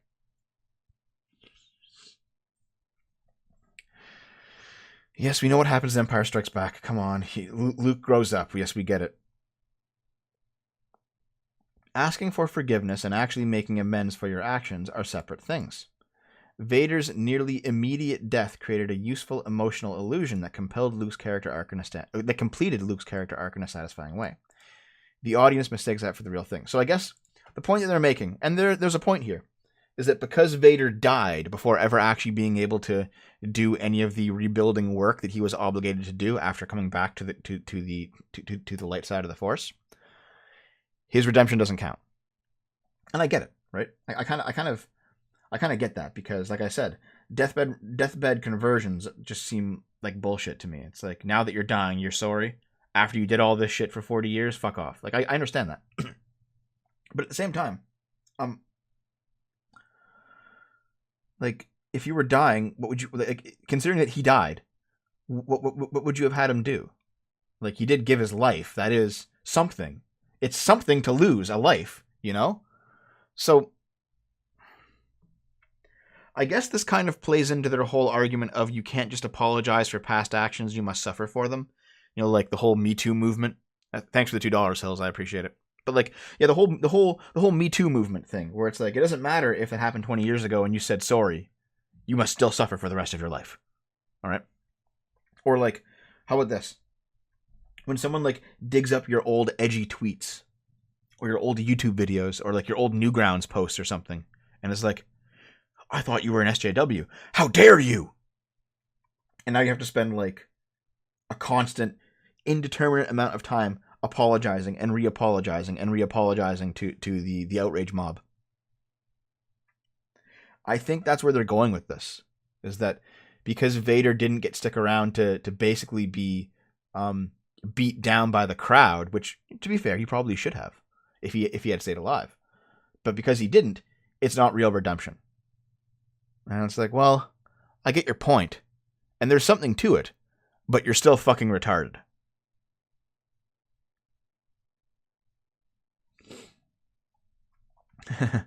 Dev was a commie. He must suffer by always being a commie. Oh no!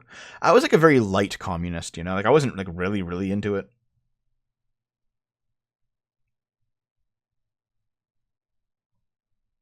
So in any case, The Rise of Skywalker attempts to mirror Vader's turn with Kylo Ren. The added problem that, thanks to J.J. Abrams' tactic of echoing the original trilogy but going bigger, Kylo's crimes are an order of magnitude larger than his grandfather's. Yeah, see, so they dislike J.J. Abrams for sticking to what Star Wars was, and I guess they liked Rian Johnson for shitting onto a reel of film and putting it out. I don't know.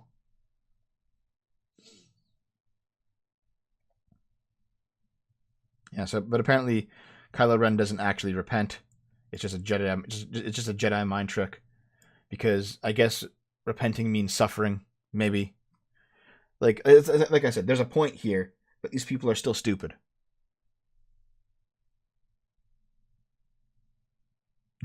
The entire chat is reeing at Dev. Well, the entire chat rees at me all the time. I'm okay with that.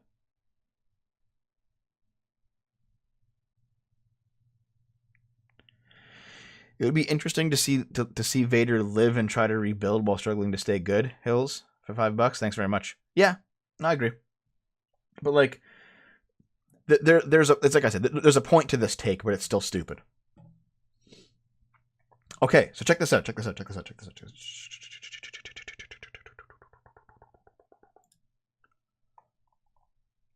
11-year-old boy. I had to do this in an incognito window because Washington Post is the big gay. 11-year-old boy kills teacher, wounds 6 others in Mexico before shooting himself. That's crazy, dude. Shit.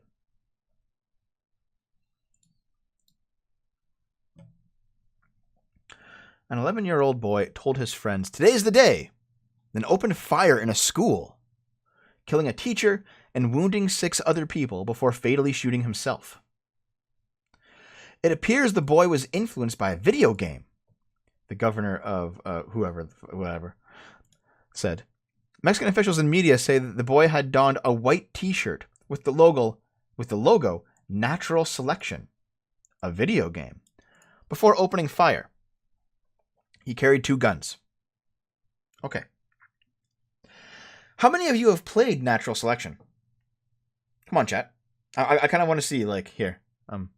1 for if you've played Natural Selection, 2 for if you haven't played Natural Selection. I guess 3 if you haven't even heard of Natural Selection, the video game. Okay?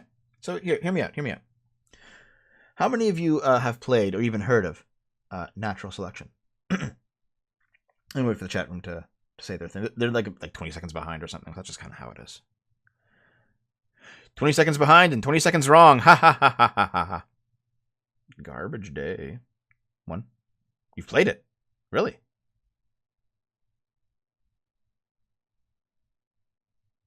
Three, never heard of it. 2, 1, 1, 1.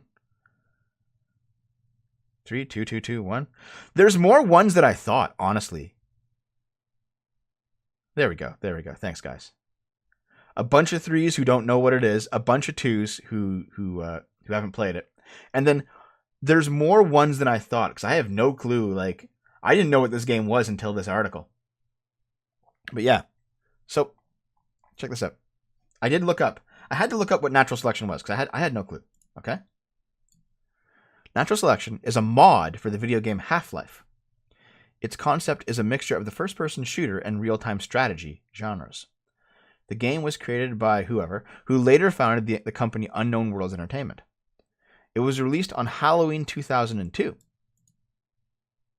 This is a game that came out when I was in high school. I would have been in grade 10, maybe grade 11 in 2002. Okay, I would have been like 16 when this game came out. That was 18 years ago this game came out. These brainlets believe an 11-year-old boy was influenced by an 18-year-old game that was a mod from an even older game.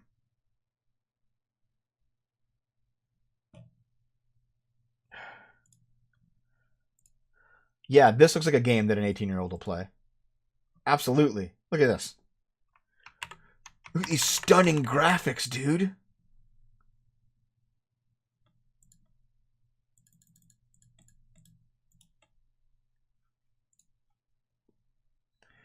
It's like an FPS strategy.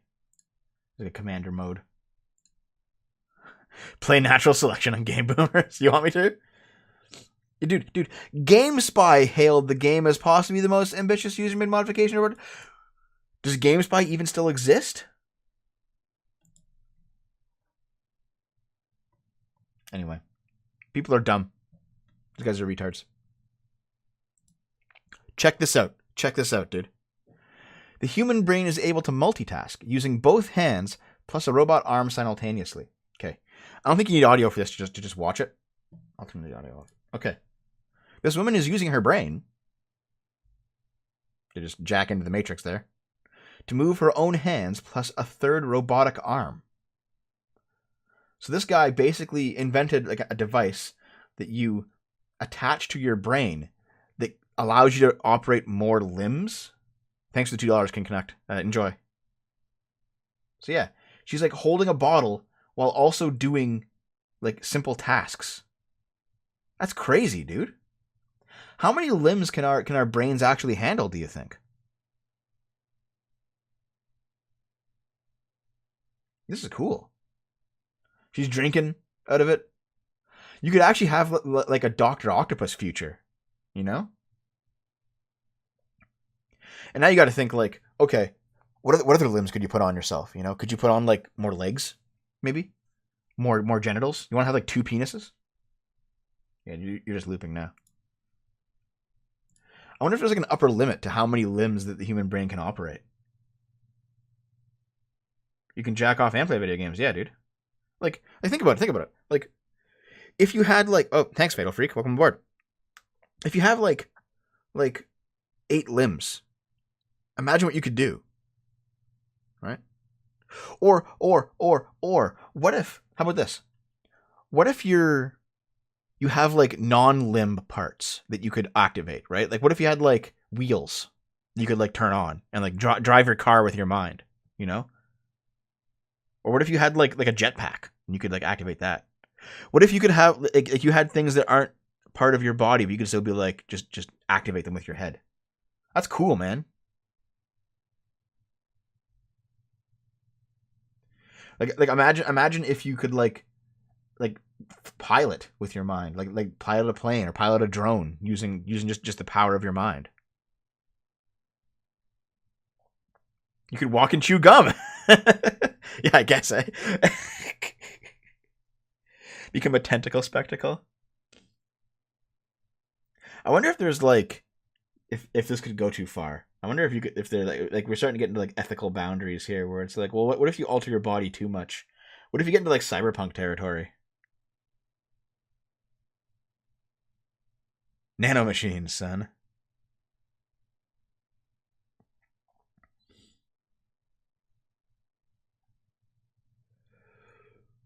Gun embedded in your chest. I never asked for this. I never asked for this feel, guys. Austin Powers machine gun jubblies. Ooh, that could be a thing. Oh yeah, yeah. Imagine driving a car with your mind and then thinking that you want to drive off the cliff. Your car was like, okay. A link for the multi-limb story? Sure, Brick Muppet. Thank you for the $2. I'll put it in here. It's just a video. There it is. There are no ethical boundaries whatsoever. Jacking off with a robot arm playing video games. Canadian game streamer found dead after accidentally ripping off his own penis during stream session. We Shadowrunners now? Yeah, dude. This is cool.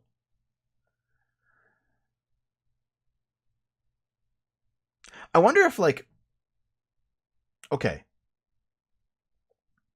I wonder if you could, like, use this technology to, like, take over people's bodies or something. Like, just control a second body. Even just, like, a robot one if you had to. Things are getting weird, aren't they? Fuck oof for 5. I dare you to drag it down the corner of my maze after this stream. Alright, we'll see. Thanks for the 5, though. Neural interface. Hack dev's brain through wet wire cyberspace.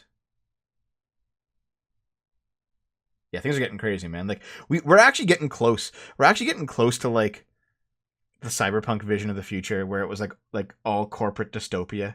Like, in Ripper. You know that, that... I played it on Game Boomers, like, last Halloween, or the Halloween before that. On Ripper, it's like it's an FMV game, but it's like a cyberpunk future where everything's dirty and terrible and like corporations run everything, and it's all about jacking your brain into the network and shit. It was a good game. It was stupid, but it was good. Oh, dude, parkour with extra limbs. Man. Crazy. Let's move on, though. Too woke? Nope. Doctor Who is more offensive than ever. I don't know how, but I guess it is. Since returning with a female doctor, the sci-fi smash has been accused of political correctness, but as recent storylines prove, the truth is far worse. Doctor Who returned last week with another first. Sacha Dhawan's casting as the first person of color to play the Doctor's arch nemesis, the Master. The decision was broadly met with praise, of course it was, but in darker corners of the internet, the argument that the show has become too politically correct rages on. Yeah, Johnny Mnemonic was also good. 2PC has become a familiar job level at the sci-fi hit since 2018, when Jodie Whittaker became the 13th Doctor and new showrunner Chris Chibnall took up the mantle, as well as the first woman to play the title role. You know what? I don't care. And here's why I don't care. Doctor Who has always been shit, hasn't it? I tried to watch it. Like, people say, oh, Matt Smith is good. There was David Tennant. He was good. There's been some good Doctor... I tried to watch the best of Doctor Who. It fucking sucked. Do people... Is that Sargon's character? Yeah, in Vampire? Yeah, it kind of is. But, like, how do people like this shit? People say, oh, it's Britain's Star Trek. It's so much worse than Star Trek. Even when it was good, it was so much worse than Star Trek.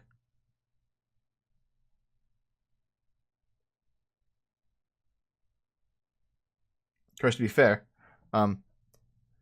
the story there's another episode focused on Kerblam, an Amazon-like delivery company. The story reflected real-world mistreatment of workers, but while many viewers expected a satire of exploitative capitalism, the real villain was revealed to be a maintenance man who was killing in protest at poor working conditions.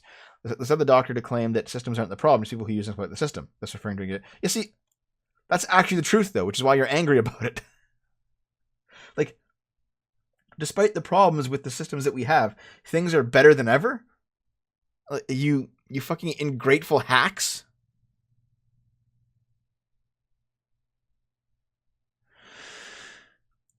Star Trek had a budget. Yeah, yeah, that's true. Doctor Who was always terrible. It always seems like Doctor Who was terrible, doesn't it? Yeah. Wait. The fans decrying the show as 2PC have been lost, and it's a loss that should not be mourned. Really, are you taking the Labour Party approach to winning elections now? You're gonna win viewers by alienating viewers? How long till Doctor Who is cancelled again, you idiots? Check this out. Check this out. Check this out. Check this out. Okay, is this like? I don't know what game this is. I actually didn't play it, but anyway. Video games and disability. Looking back at a challenging decade, video games still struggle with how to show disabled characters. Diversity and inclusion have been acute gaming discussions in the past decade, and with good reason. Yeah. So, as the 2010s draw to a close, Polygon thinks it's worth looking back on some of the games that stand out for their representations of disability in both positive, but more often negative, ways. So here's the bad. It's worth noting by bad, I don't mean the game is bad. I've enjoyed the games listed here, but rather that the representation of people who are disabled is bad. Life is Strange apparently is a bad game in this part. The way the creative team handled both disability and mental health were an absolute nightmare. So, as it turns out, they complained that Nathan, the villain, is undergoing intense psychiatric treatment and is heavily medicated for both schizophrenia and bipolar disorder. Instead of this being used to help the audience sympathize with Nathan, it's used as a quick way of conveying the basic idea that this guy is a dangerous psycho. Well, he did shoot people in the fucking game, you idiots. All right? And there's also other things, but like, it's funny. There's like other, like they didn't show Chloe being paralyzed, which was actually kind of like a well done thing. But fine, whatever. And that was the only bad game on the list. Okay, what a shitty list. Okay. Good-ish. Dishonored. All right, Billy Lurk is a fantastic character. A common with troubled history, she serves as a contrast to supernatural political struggles of the rest of the series. And so it was exciting when she finally was given the center stage and Dishonored to the outsider. On the one hand, Billy Lurk is canonically a black, queer, disabled woman, and her intersectionality made sense with her role within the game's universe. So what makes her disabled? What actually makes her disabled in this? Oh, a time travel focused mission can, if played in a specific way, restore Billy's arm and eye. So it's considered canon. It's considered a canon that Billy has her arm and eye intact. And then it's like, well,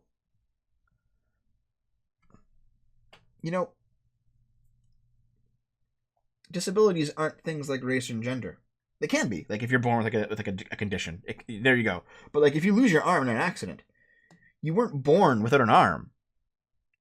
No, it's a condition that happened to you, and you probably wish it didn't happen to you. Like okay. In effect, a disabled character is fixed through time travel. Yeah. You don't need to put fixed in quotes. She's actually fixed. Okay.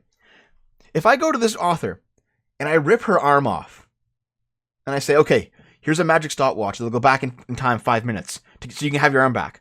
Would you want it? They'd say yes. Or do you actually think they'd be like, I don't need to be fixed. I don't need to be fixed. Of course not. Holy shit, dude. There is an argument for saying that curing blindness or providing prosthetics or reattaching limbs is fixing people. You fucking clowns. Anyway. So stupid. We need wood chipper victim representation. Yeah, dude, just shove them all in. So you have Wolfenstein. You have Max Haas and Carolyn Becker. Haas suffered a traumatic brain injury. He's had a large portion of his skull removed, leaving him with a visible dent in his head. Becker uses a wheelchair to get around. Which I guess partially helped with the funny idea of the black, fat, trans woman who's in a wheelchair fighting in wars. Anyway, so this is kind of dumb. All right, he's like, oh, Lemmy from Advice of Men, Hodor from Song of Ice and Fire, he's actually disabled but superhumanly strong. Oh no, oh no. Basically, this list is people complaining about how characters who have like prosthetics or whatever are mistreated in video games. Okay, fine. So there's Borderlands. People. Well, here's interesting because Borderlands bring this up. With like Gage and her robotic arm, or TK Baha, or like, or Hammerlock, or in Overwatch, like half the characters in Overwatch all have robotic limbs. In a world, in like a fictional world where you can put on a robotic limb, and the robotic limb is just as good, if not better, than your actual limb, and like in the future you're like changing out body parts, does that really count as being disabled? Like, does it? I don't think so. Like, when you lose your legs in an accident, it's one thing, right? When you lose your legs in an accident, it's one thing. But if you like cut your legs off to replace them with super legs that are better than regular legs, does that count as being disabled? Because they're better. You can still walk. You still have like full range of motion. You can still feel. But now you can jump like 20 feet high. You're no longer disabled. You're super abled. Like Borderlands and Overwatch both kind of have that problem in that they have characters with like augmented limbs. But they're not disabled. They're just better. Yeah, it's enhanced. Yeah. Anyway. Watch Dogs 2. How things can be better. That's the end of the article. That's the end of the article, dude. For some reason, comments are on. Like, unbelievably. But the chat actually mentioned a few things. A few people in the chat mentioned that they're missing somebody, or rather some game, aren't they? That came out in the past 10 years. Aren't they missing Katawa Shoujo? Where like every character is actually disabled, like not robot arm or whatever, but like one girl's like a burn victim, one girl's deaf, one girl's like blind and shit, one girl doesn't have legs or something. And like, unlike it being some kind of supernatural situation where it's like, oh, you have a robot arm now, or oh, you can go back in time like in Life is Strange. It's just like them dealing with their problems in everyday life. And you can actually choose to date one of them, showing that, yes, even if you have a disability, you can still find love and romance. Of course, we all know that the progressives, despite being, very racially inclusive, they fucking hate the Japanese. So there was no way this game was ever going to make it on that list.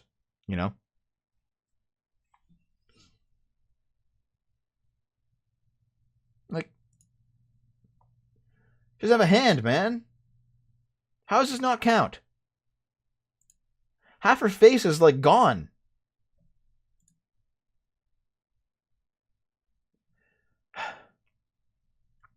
I hate these people,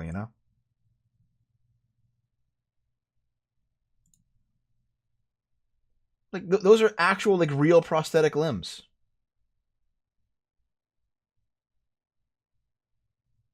By the way, when you guys played this, what girl did you go for? Who was your GF?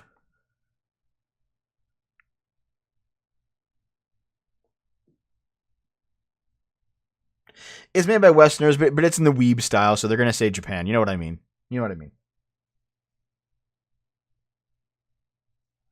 Who counts weeb trash graphic novels as games? You know what?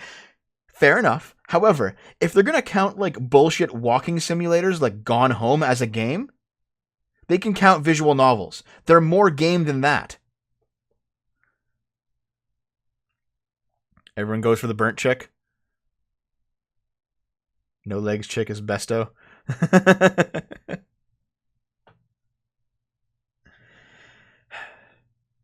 I think a lot of people honestly go for the burnt girl. I think that's like a thing because she's like so sad.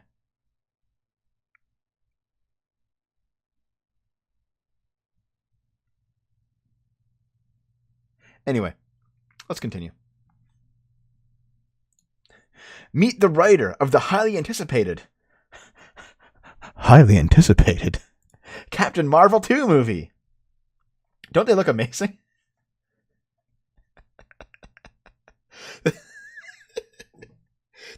This person came out of like a social justice random character generator.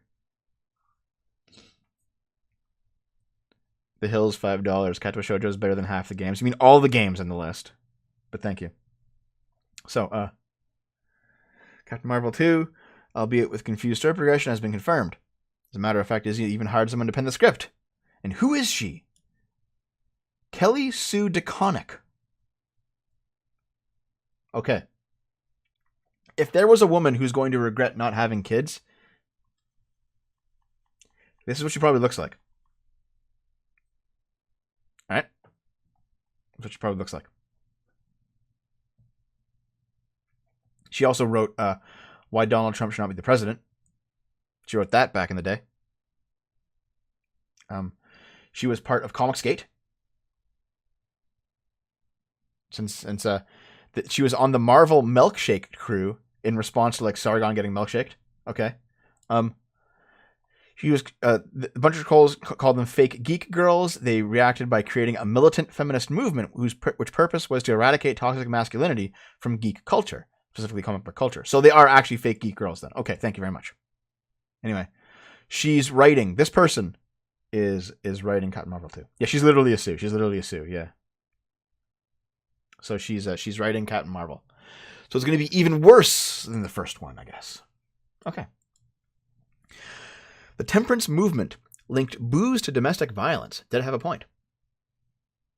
Rather than moralist disdain, prohibition activists wanted alcohol banned for a more practical reason: women's safety. We're going back to like first wave feminism, guys, where they wanted to ban booze. Yeah, you know, we're already dredging up shitty 20th century ideologies that didn't work. Let's just start dredging up shitty 19th century ideologies, man.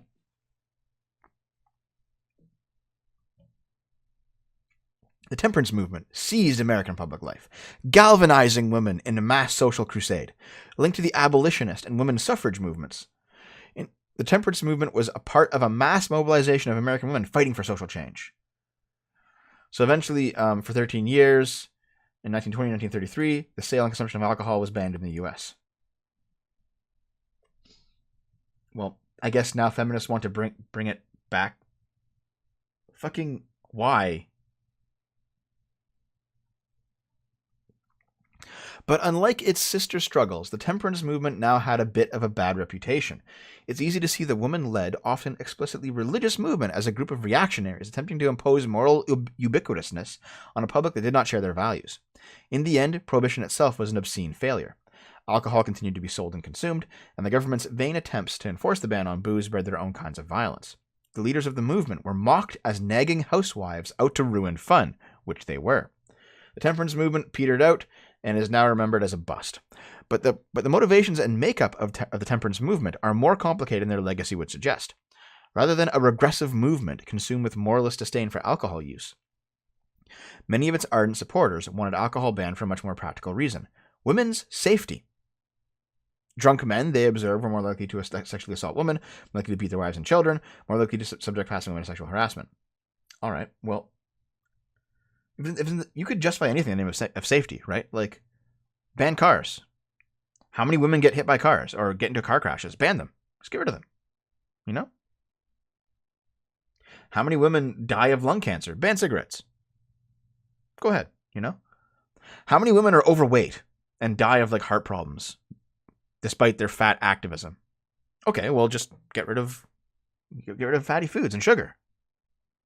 You know, live in the Demolition Man future, everyone, because safety must be the most important quality that we all strive for. No. My takes are always high IQ. You're just too low IQ to understand them, Zen Man. That's how it is. Obviously.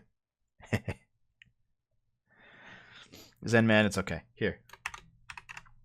I'm sorry that we disagree on things. Ban soy. Sure, ban soy.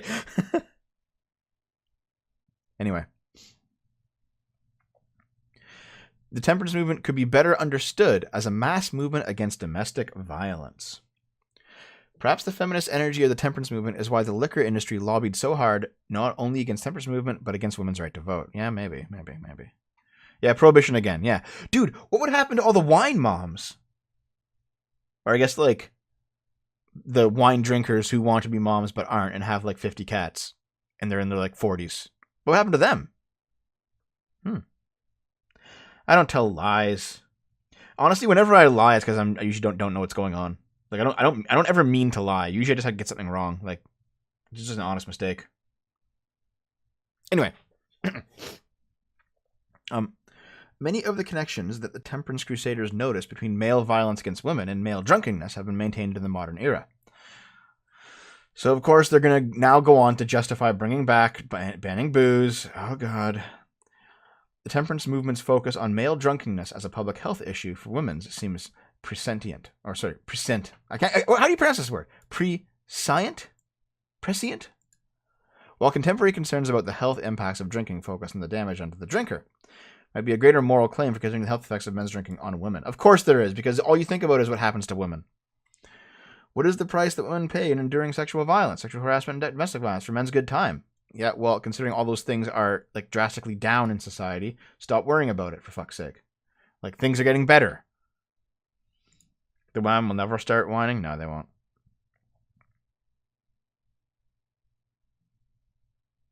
Alright. What if we took women's safety as seriously as we took men's pleasure? God. I don't think this person, like, exists outside of their own head. Like, this might have been, like, generated by a computer, this article, you know? Don't worry, ladies, we'll beat you sober.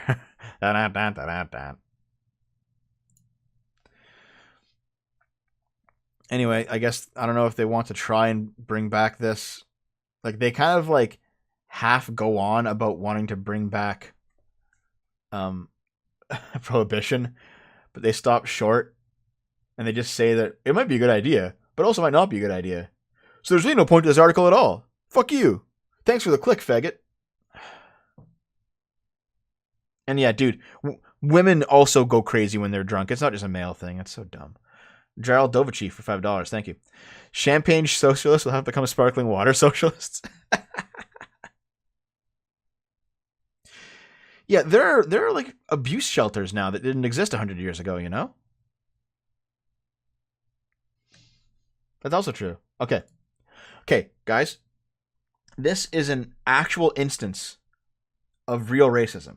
Like, this is not me joking around or being being sarcastic. The left is right sometimes in that racism still sometimes exists. And here it is. We can actually talk about it because, you know, it happens so rarely nowadays. It's usually just trumped up bullshit that it's actually kind of striking when it does happen for real, you know? Indigenous grandfather and 12-year-old handcuffed in front of Vancouver bank after trying to open a bank account. The Bank of Montreal and the Vancouver Police Department expressed their regret. He's been a customer since 2014 and wanted to open an account for his 12-year-old granddaughter so he could transfer funds to her electronically when she was on the road for her basketball games. But at the December 20th meeting at BMO's Burrard Street location in downtown Vancouver, an employee questioned the identification he and his granddaughter presented. She said the numbers didn't match up what she had on her computer. The man, Johnson, 56, and his granddaughter were using government-issued Indian status cards, his birth certificate, and her medical card.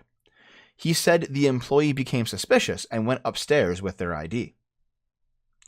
He believes the employee might have been suspicious because he had $30,000 in his account.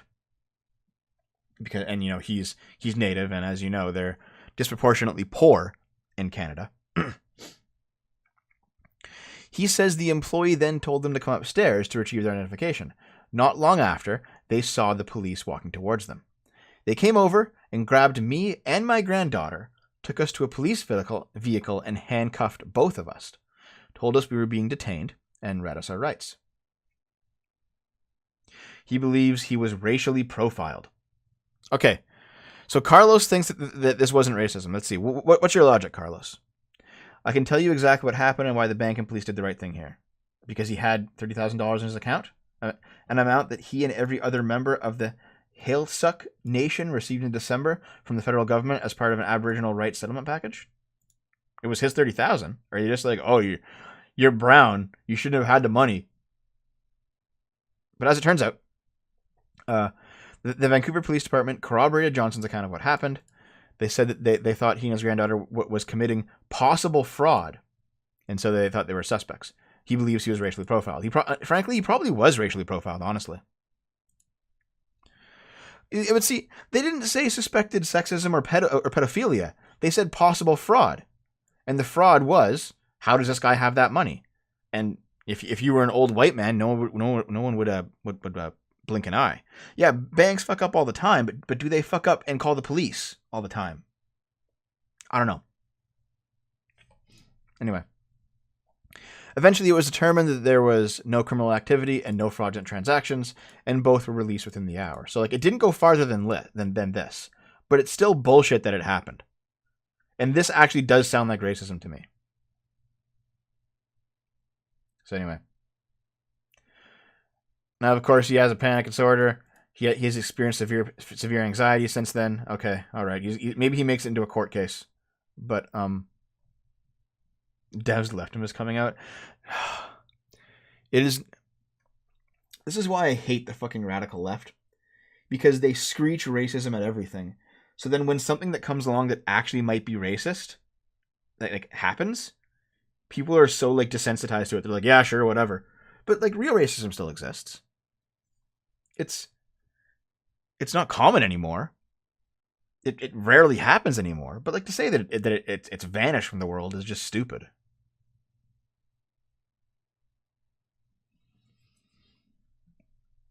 Where I'm looking for Carlos's explanation here. I wanted to read that out before I moved on. We've been so ruined by racism that we question real racism. Yes, exactly. Yeah. Yeah. No, McPone. This is not a statistical thing because it's still his money in his account. This is not a 13%, 50% situation. This is more like an individual man, a person. Doesn't matter what his race is, but because of his race, they're like, you shouldn't have this money. This is fraud. We're gonna call the police on you. Yeah. Bad credit and a history of low balance, sudden influx of large money, plus the original report misreported the girl as Southeast Asian. The whole situation looks like sex trafficking. If it was the same people saying this is racism, it would be screeching, how could you not know? Yeah, but at the same time, this was federal money, Carlos. Every member of this community got $30,000 in a settlement, including him. You can log into your bank account and be like, you received this much money from transferred to you from this person. It says it in a BMO account. I know how BMO works in Canada.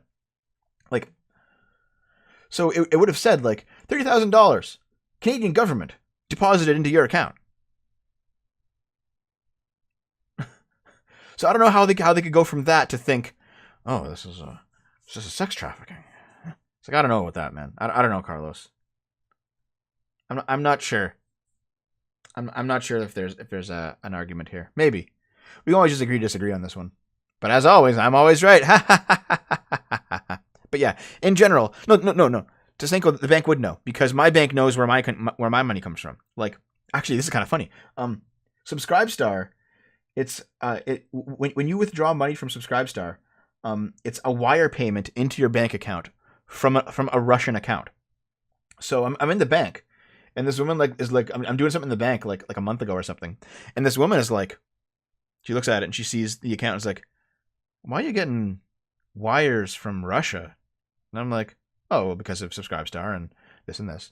It literally says the federal government right here, Carlos. It's right there. Federal government. There it is. But anyway. This woman the bank can see where your money comes from if they look at the transactions. So this woman was like, why are you getting money from Russia, dude? And I'm just like, because it's not illegitimate. I'm a Russian plant, guys. That's what it is. But still, no, the bank can know what's going on. Yeah. Banks track where money comes from. Absolutely. But anyway, yeah, I do think that this was... I do think that he was probably racially profiled. I don't think... Like, nothing in this article states... We thought that maybe he was trafficking his granddaughter or something. Or like this girl that we later learned to be his granddaughter. You know?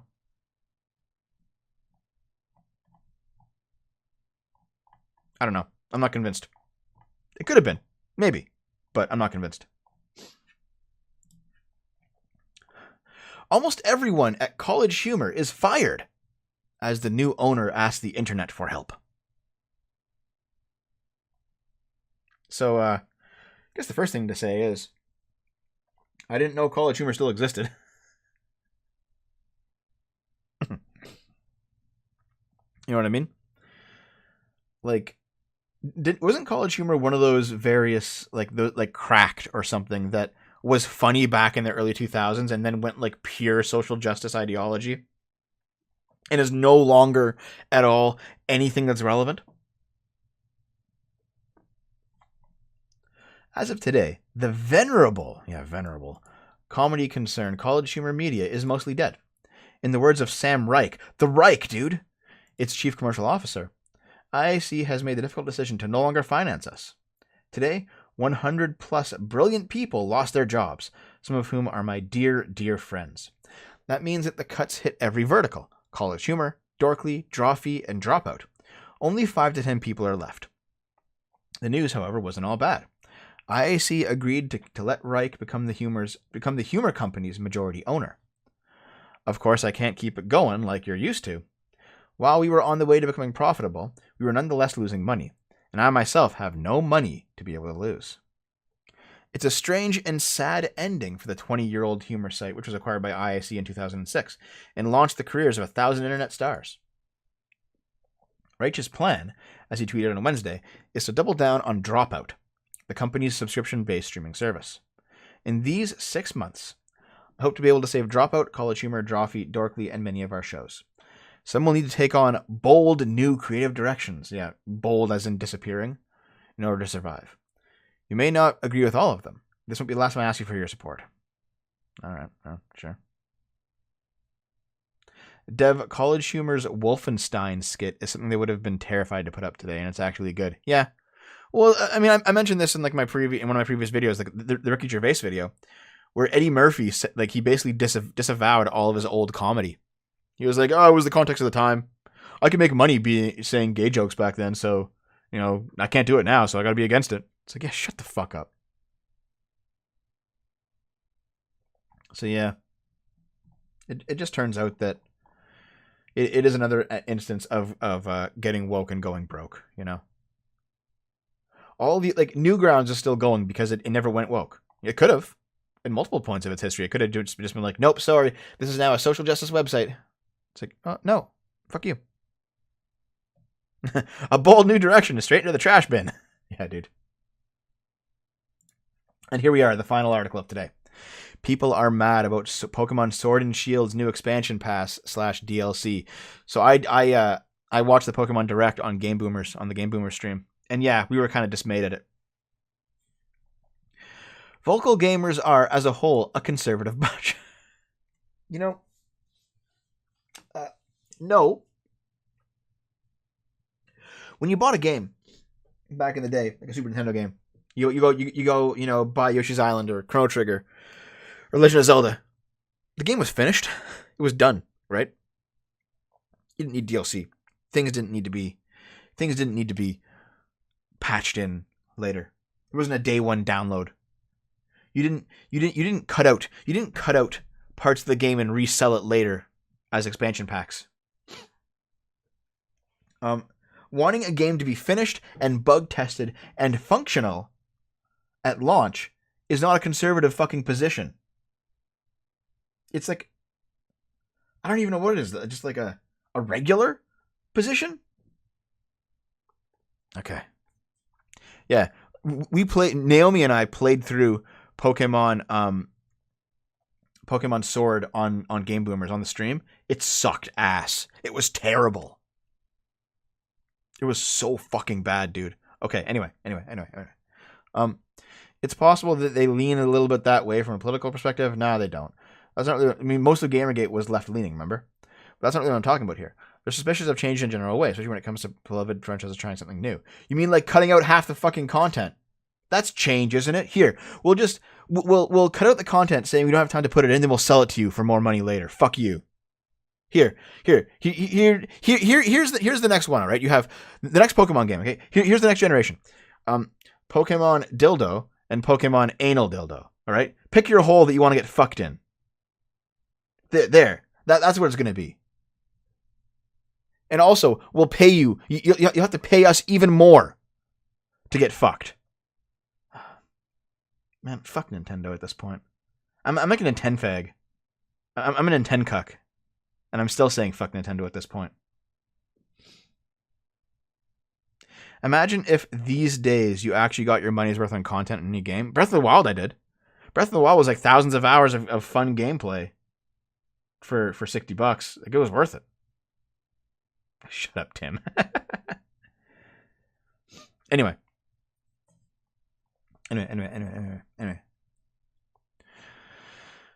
Recently we got some change in Pokemon. All right. So what was the change? The recent Pokemon Direct confirmed that Pokemon Sword and Shield will be keeping only part of Pokemon's release strategy. The one where it releases the same game twice at the same time. But for new content, it's now moving towards the industry standard of just selling new content as DLC for a fixed price tag. So there's the Expansion Pass, Isle of Armor, and Crown Tundra. Wasn't it like, I thought it was $30 per DLC, not $30 for in total. But anyway, that means no, you don't have to buy a whole new game to get access to new content. You can access new content with your existing save file. There's still going to be a sequel. There's still going to be like a different generation of Pokemon coming later, dude. Like, this isn't change things. But anyway, people are upset because Pokemon Sword and Shield have been a flashpoint for a while now, both due to specific controversies and, I suspect, the general idea that this long-standing franchise was continuing to open up to the broadest audience it's had since Red and Blue. No, that's not the problem. The problem is that Pokemon Sword and Shield released unfinished, and they're finishing the game by making you pay more for it. Like, I guess you're a bigot, or you're an idiot, or you're like an entitled gamer man baby if you want a game to be finished on release nowadays. I guess that's where we are. It's really disheartening. It's like, oh, by the way, this game we advertised 20 levels. You only get 5, though. You buy the rest later, and fuck you. Oh, you have a hashtag on Twitter? Obviously, you're just a loser. God damn it!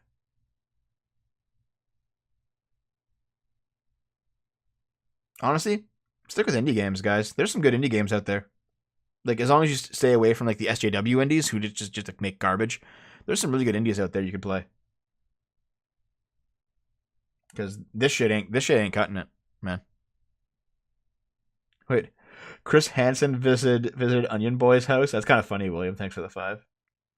Half-ass game for a wider audience. Yeah, exactly, Hills. Yeah.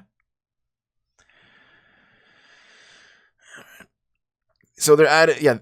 They're adding. They're adding 200 more Pokemon back in with the expansion packs. So their whole idea of, we can't put the entire Pokedex into Sword and Shield. We can't do it. They're just gonna they're just gonna patch it back in, and it'll be bullshit, man. I'm actually really disheartened. Yeah, dude, I'm on a depression quest right now. God damn it. Of course, you have cucks like this on Forbes who are just like, yeah, thank you, Nintendo. I'll gladly just eat the shit fresh directly from your asshole.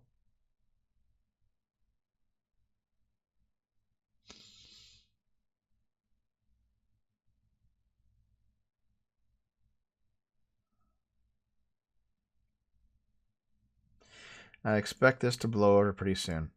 No one let it go when Pokemon Sword and Shield was revealed to be fucked at the start of last year. We all knew. No one let it go. This isn't going to blow over. I hope it doesn't anyway. Wait. People complain about the shift to an industry standard release concept. No. People are complaining that the game's not finished. It's not the fucking same argument.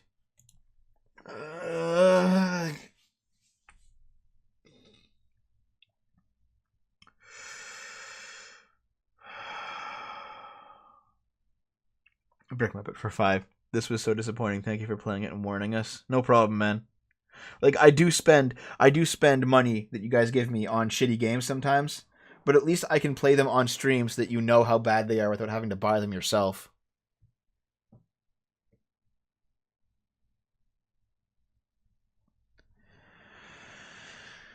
Alright.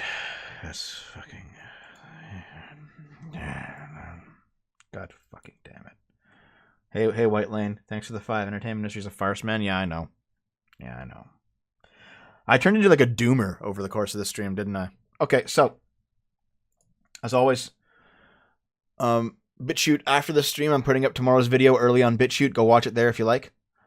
PayPal, Subscribestar, good ways to donate. A recurring $5 in Subscribestar or through a Twitch sub or through a YouTube membership gets you into the $5 club. $100 donation through PayPal gets you into the $5 club for life. Twitch.tv/GameBoomers. I'll be streaming there tonight. That's my gaming channel. I don't know. Like, Naomi and I are thinking about playing like Mass Effect or something. Like, I think we're gonna start Mass Effect 3 tonight. I don't know. We'll figure it out. $5 from William. Thank you very much. My brother and I are not interested in even playing this game because of that crap. Fair enough. Okay, so yeah. So head over to my gaming stream over at the Twitch Game Boomers channel.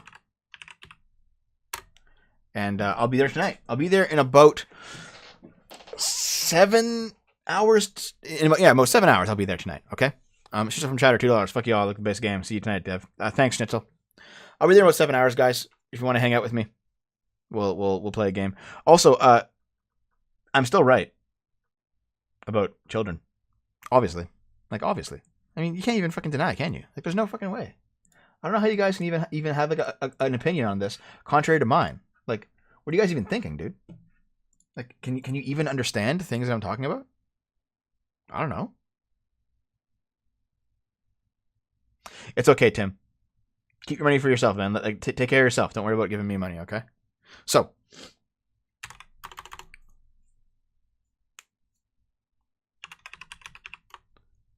hold on a second. My fucking space bar. I gotta like hammer it.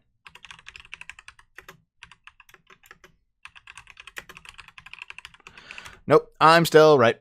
As it turns out.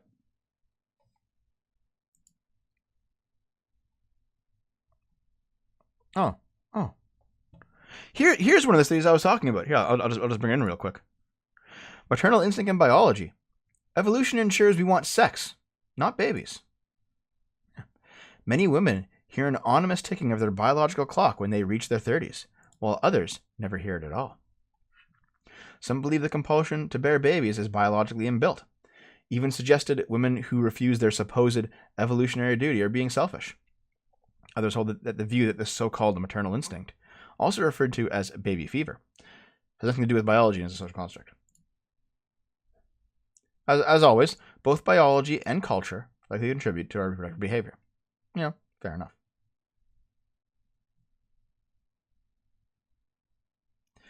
Imagine a population of people or animals who enjoy sex, where that enjoyment has a genetic basis.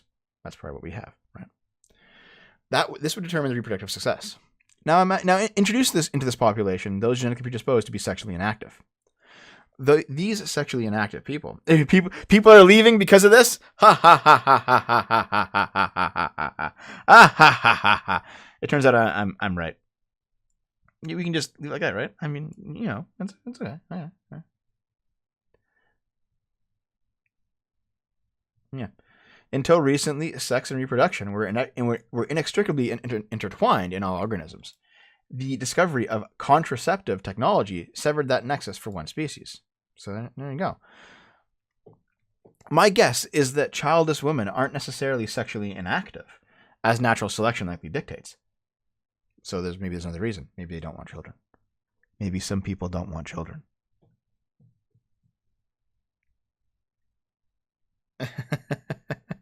Ba-da-ba-ba-da-ba.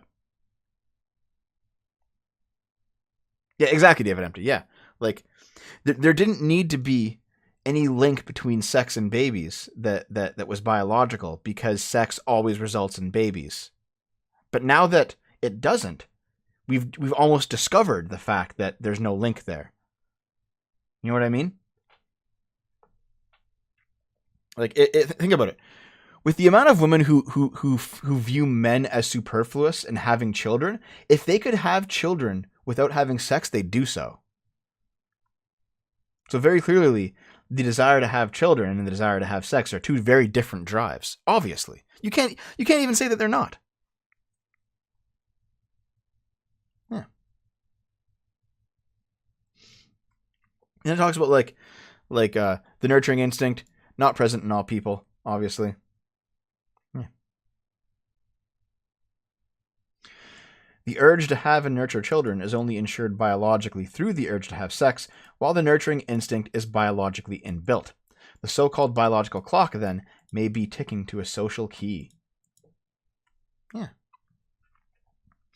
Virgin mice given Oxycontin injections could learn to hear and respond to distress calls of pups, something they were unable to do before the injections. So basically, it's kind of like, I agree, Tim. They are one of many means of providing meaning to your life. Obviously, of course, that's why you should have. That's why you should have them. Most people should have them because that's a way to have meaning.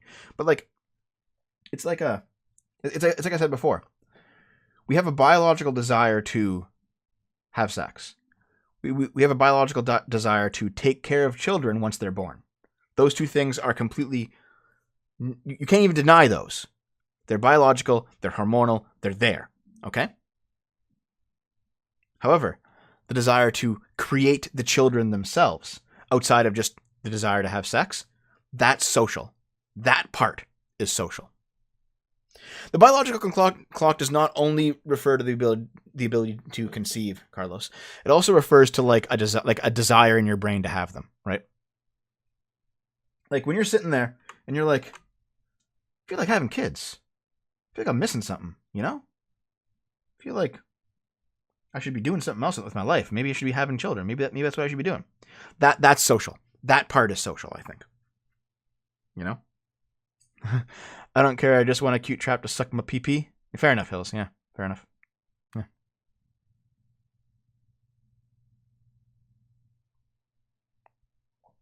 Sex leads to pregnancy. It leads to nurturing. Yeah, that's why you didn't. But here's the thing: as soon as we severed sex from pregnancy using birth control, we realized that there wasn't actually that the desire to have children was separate from the desire to have sex. There were two different desires, and there doesn't seem to be a biological component to the desire to have children.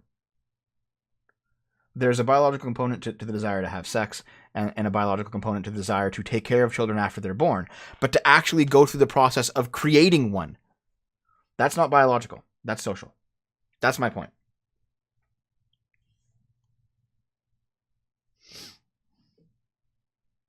Tim suddenly disagrees? Okay. I like how we lost 100 viewers, but nonetheless. No, insemination in vitro exists because of that social desire, right? I mean, think about it. A social desire is still a valid desire, you know?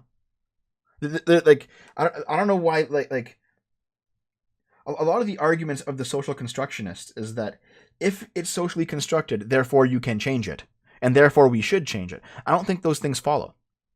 Like, even if being gay was a choice, it was all socially constructed and there was no genetic component to it. Even if it was completely a choice, why shouldn't you choose it? You know, the conservatives were wrong on that. You know? There's no reason not to. Just do whatever you want. You know, it's your right to do what you want with your life. So, even if you have a socially constructed desire, it's still fine to indulge in that desire. As long as you're not self-destructive, obviously. But you know what I mean? Like, here. Consider this. Consider this.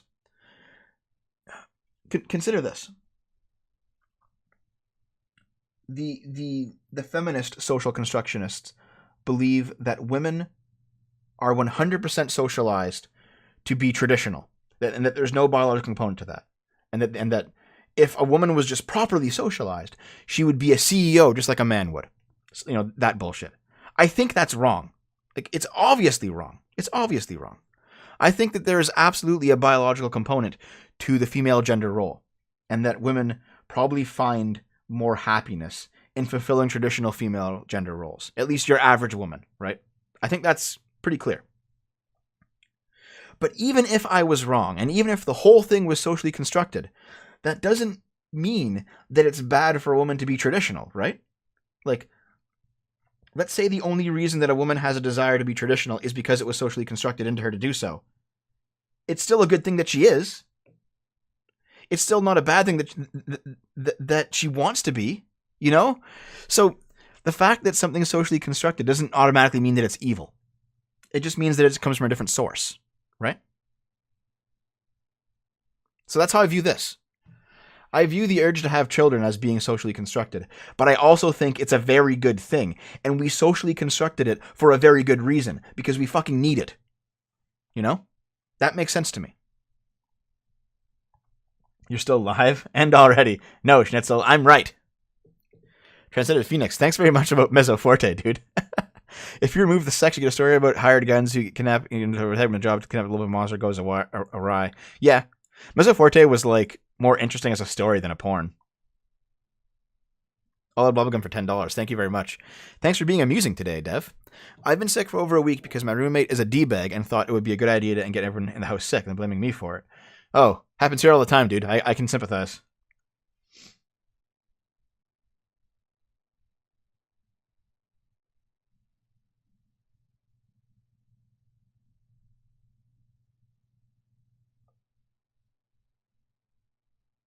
Hold on. I'm reading the chat here, guys. Let me just check it out.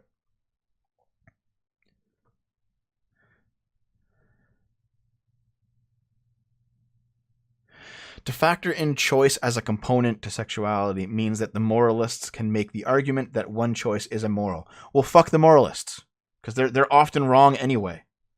There's obviously a transcendent morality, but like people take that way too far. When people die, they are dead. The urge to have sex is biological, Tricon. I don't think the urge to have children is biological. Just sex. Just sex and raising children, but not having children themselves.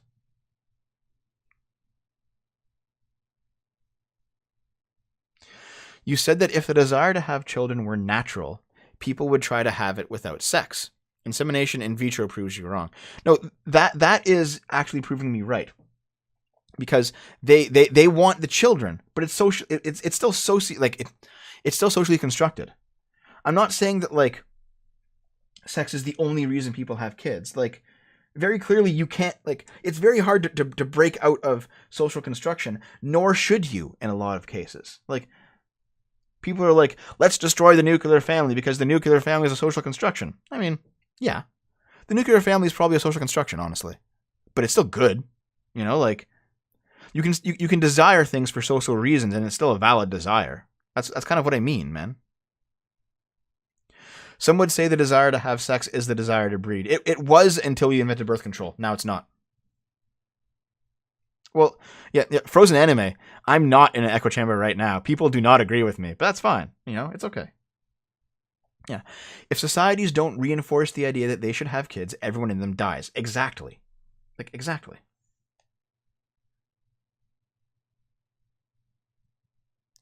I'm basically using socially constructed as a shorthand for something that doesn't have a biological basis. Like, for example, there was a mother that I knew. She had her kid about 5 years ago now, so it's been a long time since I've talked to her. But she outright said, I know that the reason that I want kids right now is because every other woman in the office is pregnant. And I also know that if I was living somewhere else where no one was having kids, I wouldn't want kids. And I said, you know that? And she said, yes, I do.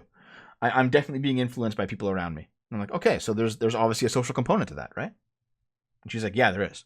Like, she outright admitted that her desire to have a child, not just to have sex and not just to raise children, but to have children themselves, was socially constructed. And she still had her kid because she wanted it, right? Like, it doesn't matter it's socially constructed. It doesn't matter.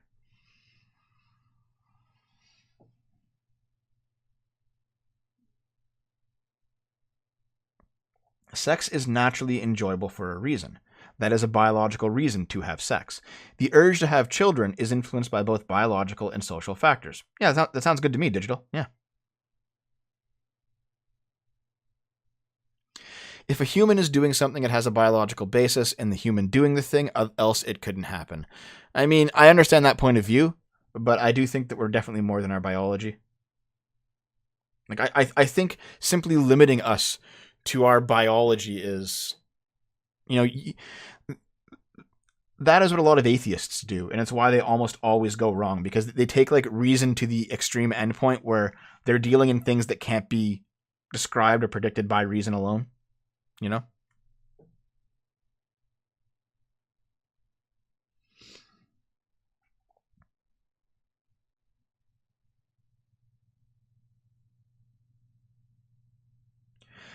The desire to have children is innate to the species. I think the desire to raise children and the desire to have sex is innate. That's what I think it is.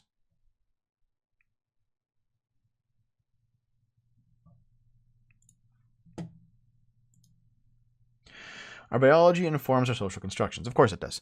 The idea of reproducing is biological. It is the basis. It's hardwired, but you're not aware of it because it's crystallized in us. Yeah, maybe, Nathan Brake. Thanks for the 10. Yeah. Of course, here's like the ridiculous end to things, right? This person here says sexual desire is a social construct. I don't know how you can go that far down the fucking rabbit hole. Oh shit, guys, I didn't know this, but when I touch my pee and it feels good, that's not biological. Fuck off. It's so dumb.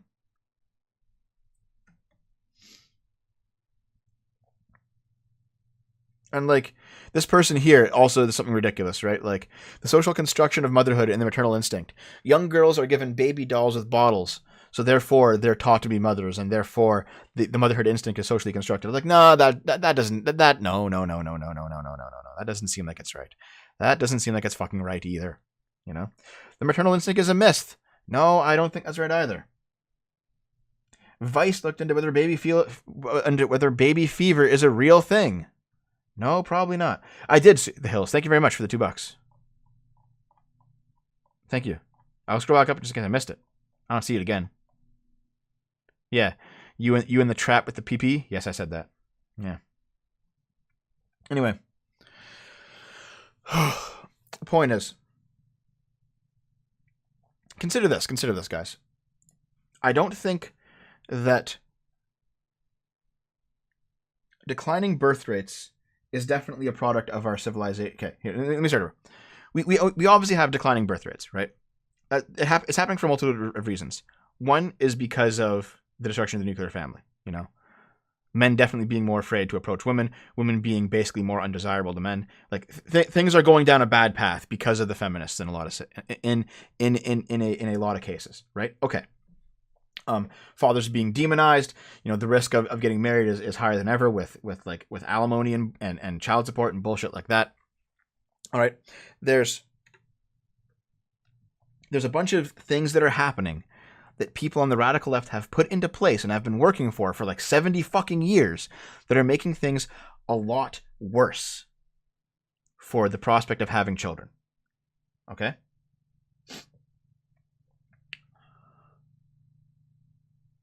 However, it's also been shown that the more educated a society becomes, the more likely individuals within that society are less likely to want kids, if that makes sense. Right? So, like, there seems to be a correlation between education and not having children. That seems to be something that goes together.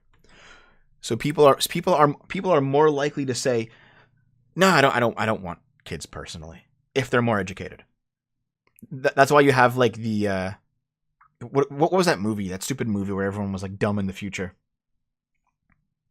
I forget the name of it.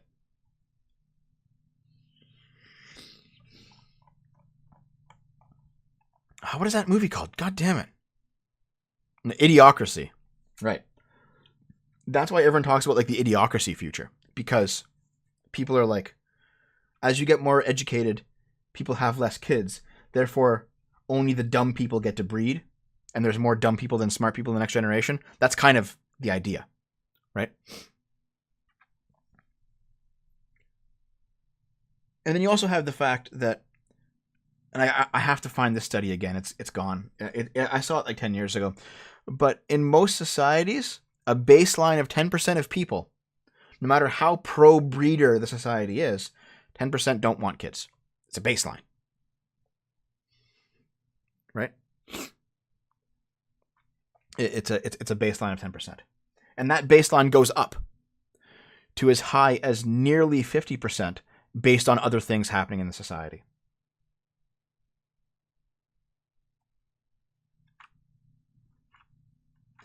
Now we can argue back and forth on whether or not this is a good thing, right? Like I think in many ways it's very obviously bad. Like it's very, very, very, very bad, right?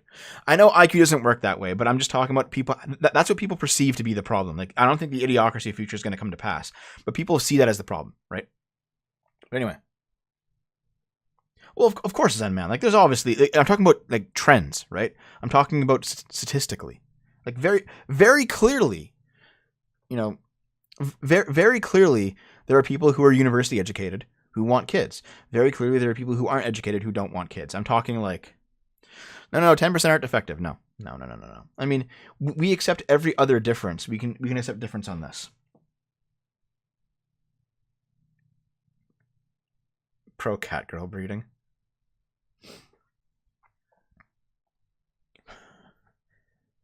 And it's 10% are also gay. Yeah.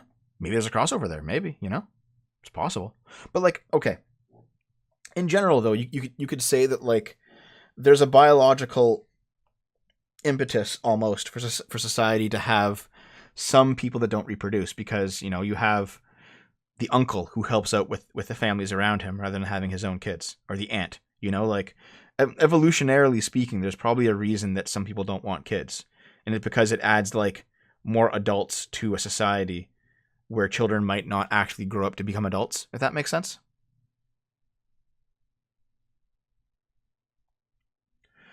And ultimately, there's also like the rights conversation where it's like, does this, like, here guys, how about this? Even though you guys mostly disagree with me, I think you can answer this question in the same way that I'm going to answer it. Do you believe that the state has a right to force people who legitimately don't want to have kids to have them for the good of the nation or the race or the state or the collective or, the body politic? I think the answer is obviously no.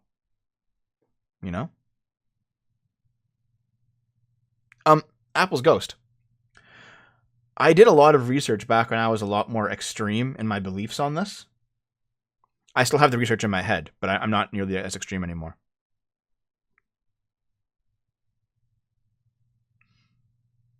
No. Maverick Hunter X already answered no. So, yeah. So like on the baseline, yes. on the baseline of things, we can all agree that people who don't want to be who don't want to have kids should not be forced to have them, right? So when someone says, I don't want to have kids, then should probably just leave them alone.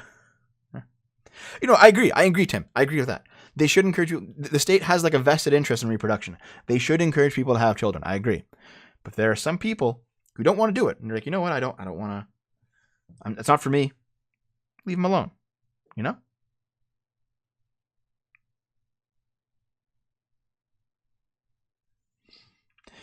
Yeah, but like we have 7.5 billion people. There's no survival of humanity question going on right now. Only if they're blonde-haired and blue-eyed.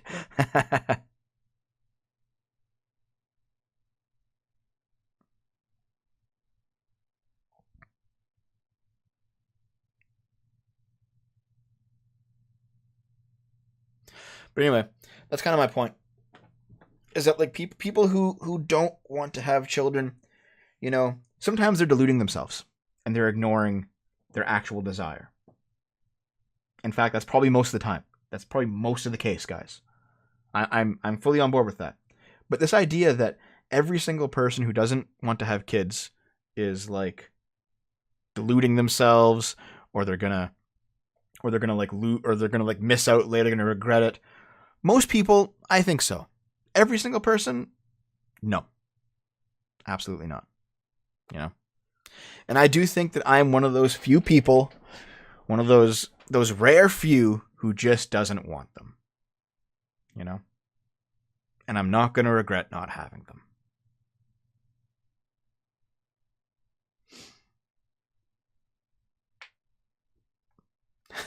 Mizra, I'm 33. I've changed my opinions on many things in my life. This has never changed. You know what? My sexuality has, strangely enough, been more fluid than my desire to not have kids.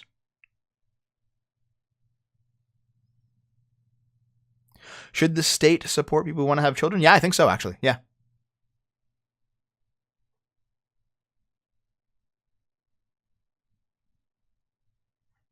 I agree with that. They should. Dev, if in 10 years you decide to want to have kids, I'll accept that. But here's the thing. You would have said that 10 years ago, Apple.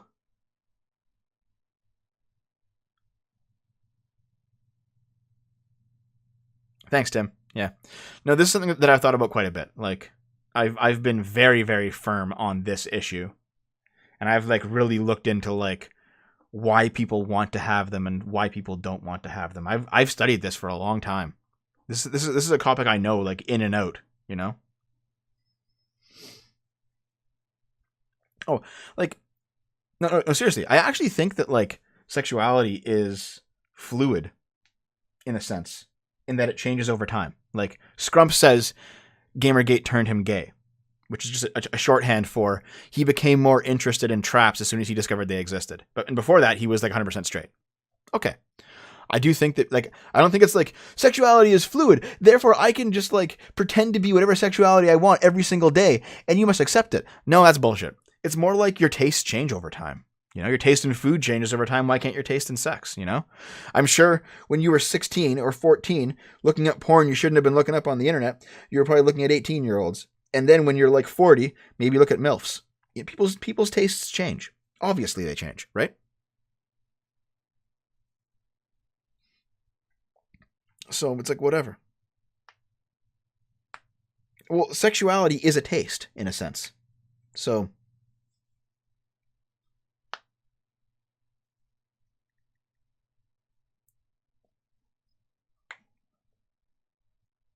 but anyway, David Empty, not really. Like, I know that like women have a hard limit because of like the whole egg limitation, but the quality of a man's sperm declines drastically after 40. Like, you can still get a woman pregnant when you're 70, but like that kid's gonna be fucked. That makes you a latent bisexual? Yeah, probably. Whatever.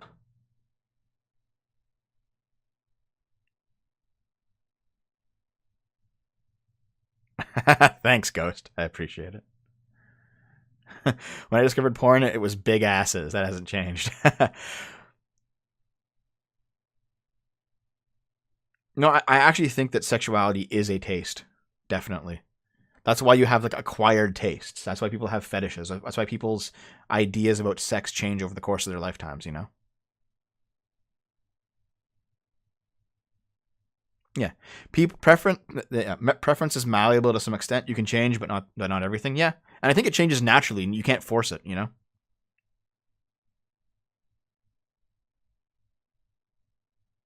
In any case though, that's kind of my point on it. Is that I I've dumped girls because they've wanted to have kids, you know? Or like they started off saying, I don't want to have kids. And a year later, they're like, I want to have kids. It's like, well, we're done because I don't want them. And I know I don't want them. I'm like set, right? I'm set in that. Um, Naomi is in a slightly different position than me. I think if Naomi had been given a normal life, she might have wanted children. I don't know.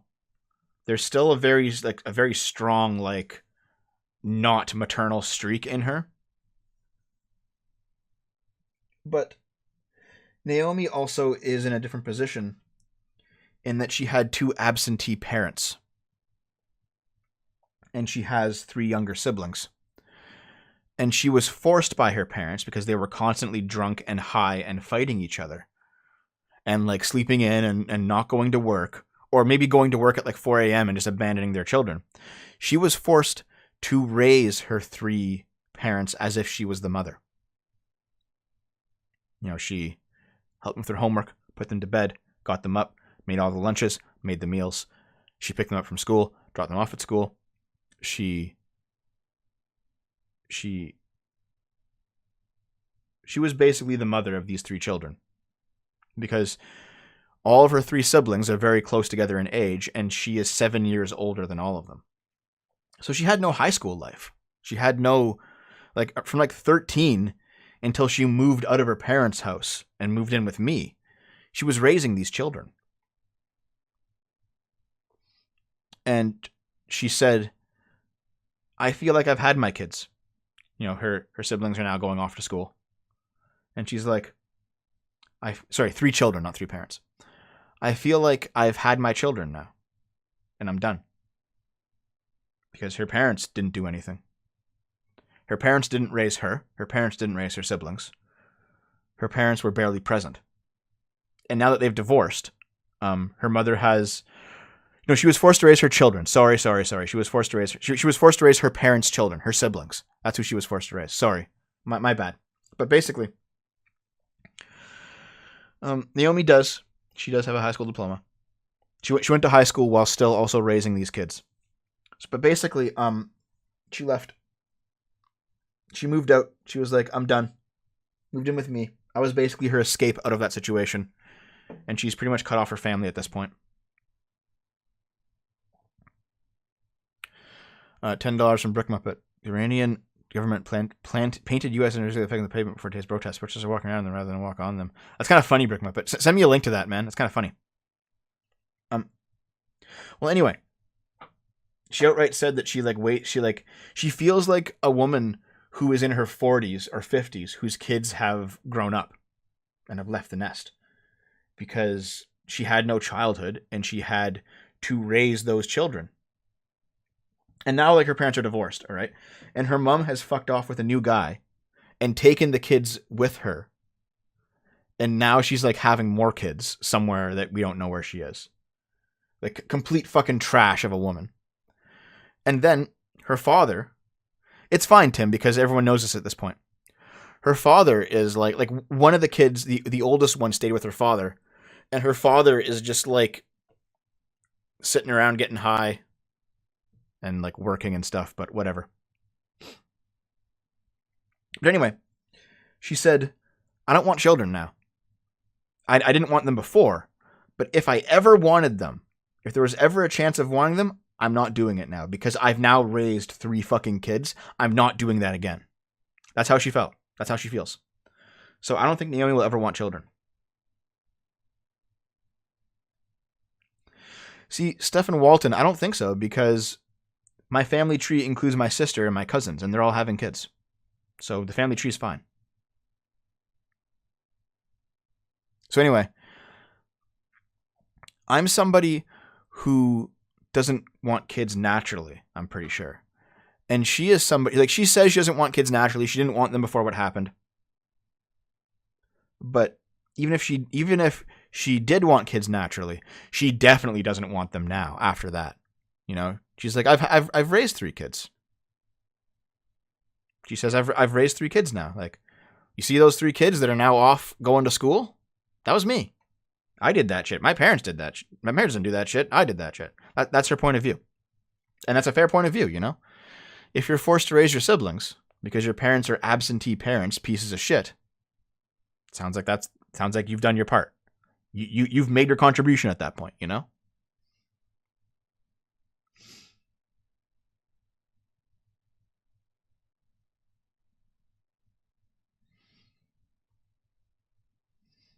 She's only 12. She's fuck off, Maverick Hunter. Wasn't it where that Jeff Holiday was Naomi's dad? Anyway, she and I will be fine. If we ever, thanks very much, Brick Muppet. Thanks for the 5. I'll check that out. If she ever What will happen to the ideology? I don't know. Maybe we will write a book or something and it'll live on that way. Because honestly, you know,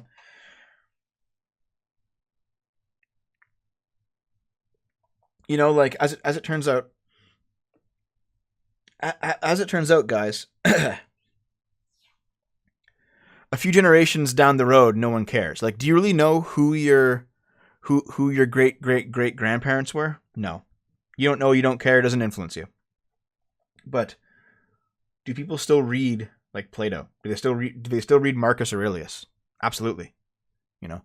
There are ways you can impact society way more than having children, like monumentally more than having children. So that might be the goal to lean towards, is to be somebody of value, not just to reproduce.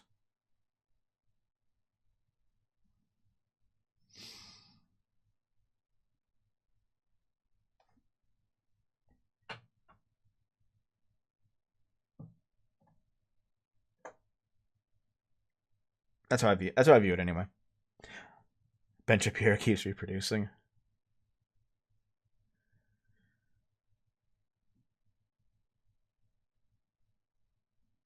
He was a potato fired in the English country. Same with mine. Like, I know my grandparents did some interesting things, but before that, I have no clue who they were. No clue. That's cool, Via, but that's not the situation for most of us.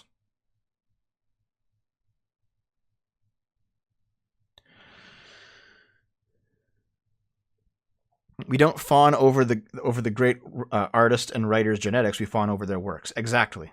It's what you do that's more important, not who you are, not what family you're part of. That doesn't matter. That shit doesn't matter at all.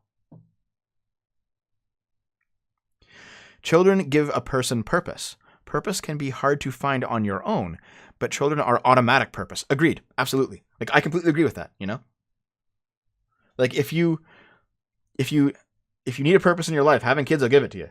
I don't know if that's the most healthy way to do it. In fact, it could be even self-destructive, but you'll get purpose out of that for sure. It is one way to have a meaningful life, is to have children, for sure. It's just not my way. Having children is a guaranteed way of affecting the future. Not really. Like in the most meaningless way, maybe. All of us are not exceptional, but we can all leave our children in a better place than we found it. Yeah, that's true. I agree with that. But it's like I said before, after 15 generations, your individual genes have been breeded out of the gene pool.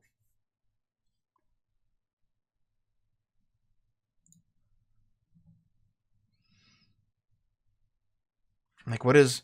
I want to look up that actual thing, all right?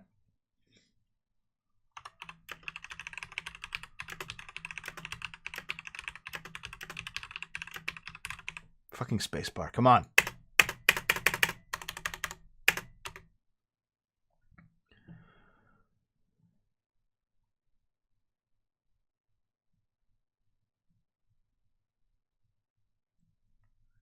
Yeah, like how I can't find out what I found before. Basically, you have half your parents, like half your mom's genes and half your dad's genes, right? That's kind of how it works, right?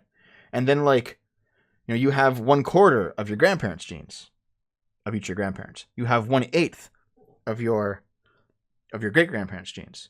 You have 1/16 of your great great grandparents' genes, right? Go back and back and back and back and back. And eventually you get to a point.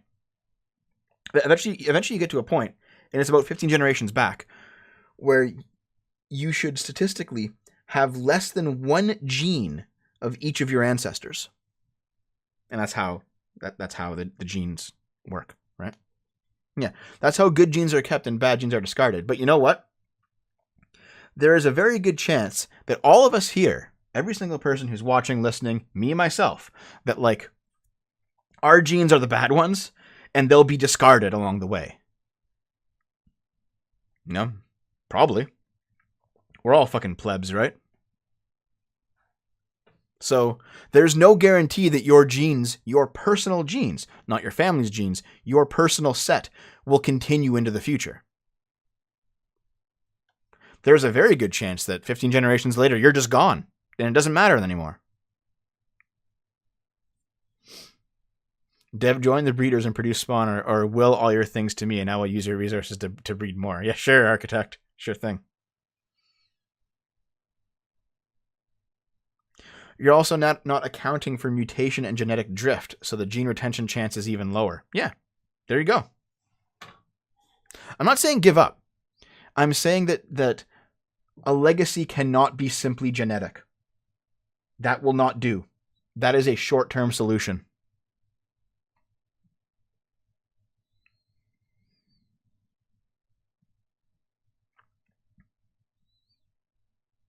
And I would actually straight up say that, like, producing a great work, if you are capable of doing so, is a far better solution to achieving a legacy than having children. Definitely.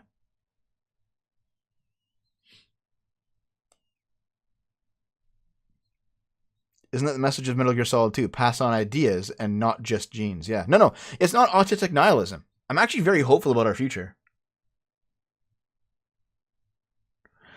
No. I'm not saying to give up. I'm saying to work harder.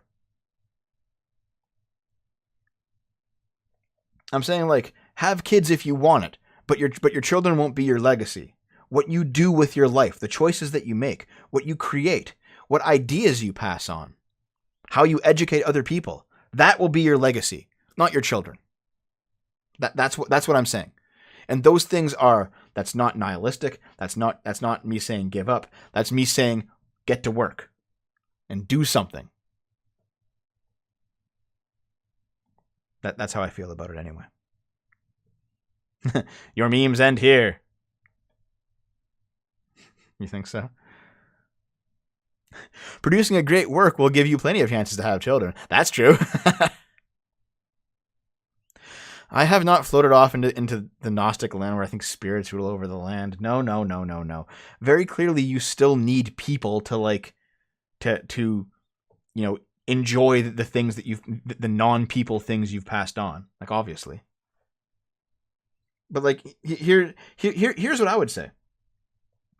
Here's what I would say. Like, allow the people who are predisposed to having children to have children. Allow the people who are not predisposed to having children to not have children. And then ensure that when you die, you've left something behind that is more than just children. Either way. I think that's what I'm saying. Yeah. And none of that is give up. God damn it, Frozen Anime. That's not what I'm saying.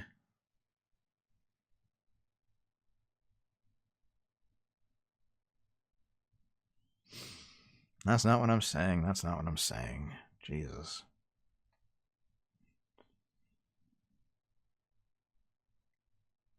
Yeah, but Tim, that's still not your great work. You still have no claim to that.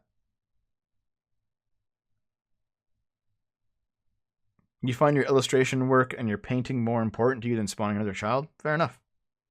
And you know what? Maybe one of your paintings will be hanging on a wall 500 years from now. It's possible. Isaac Newton died a virgin.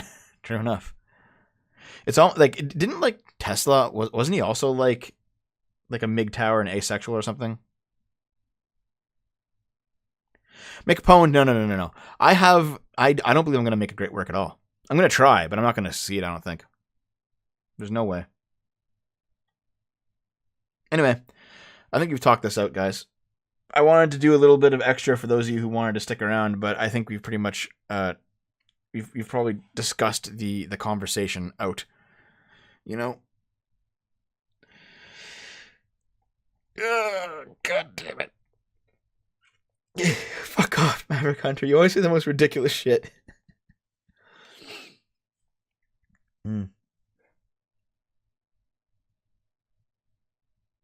Immortality.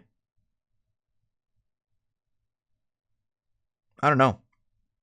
Might work. You know, I would probably take it if I could too. But I don't know how I would feel in about 50,000 years.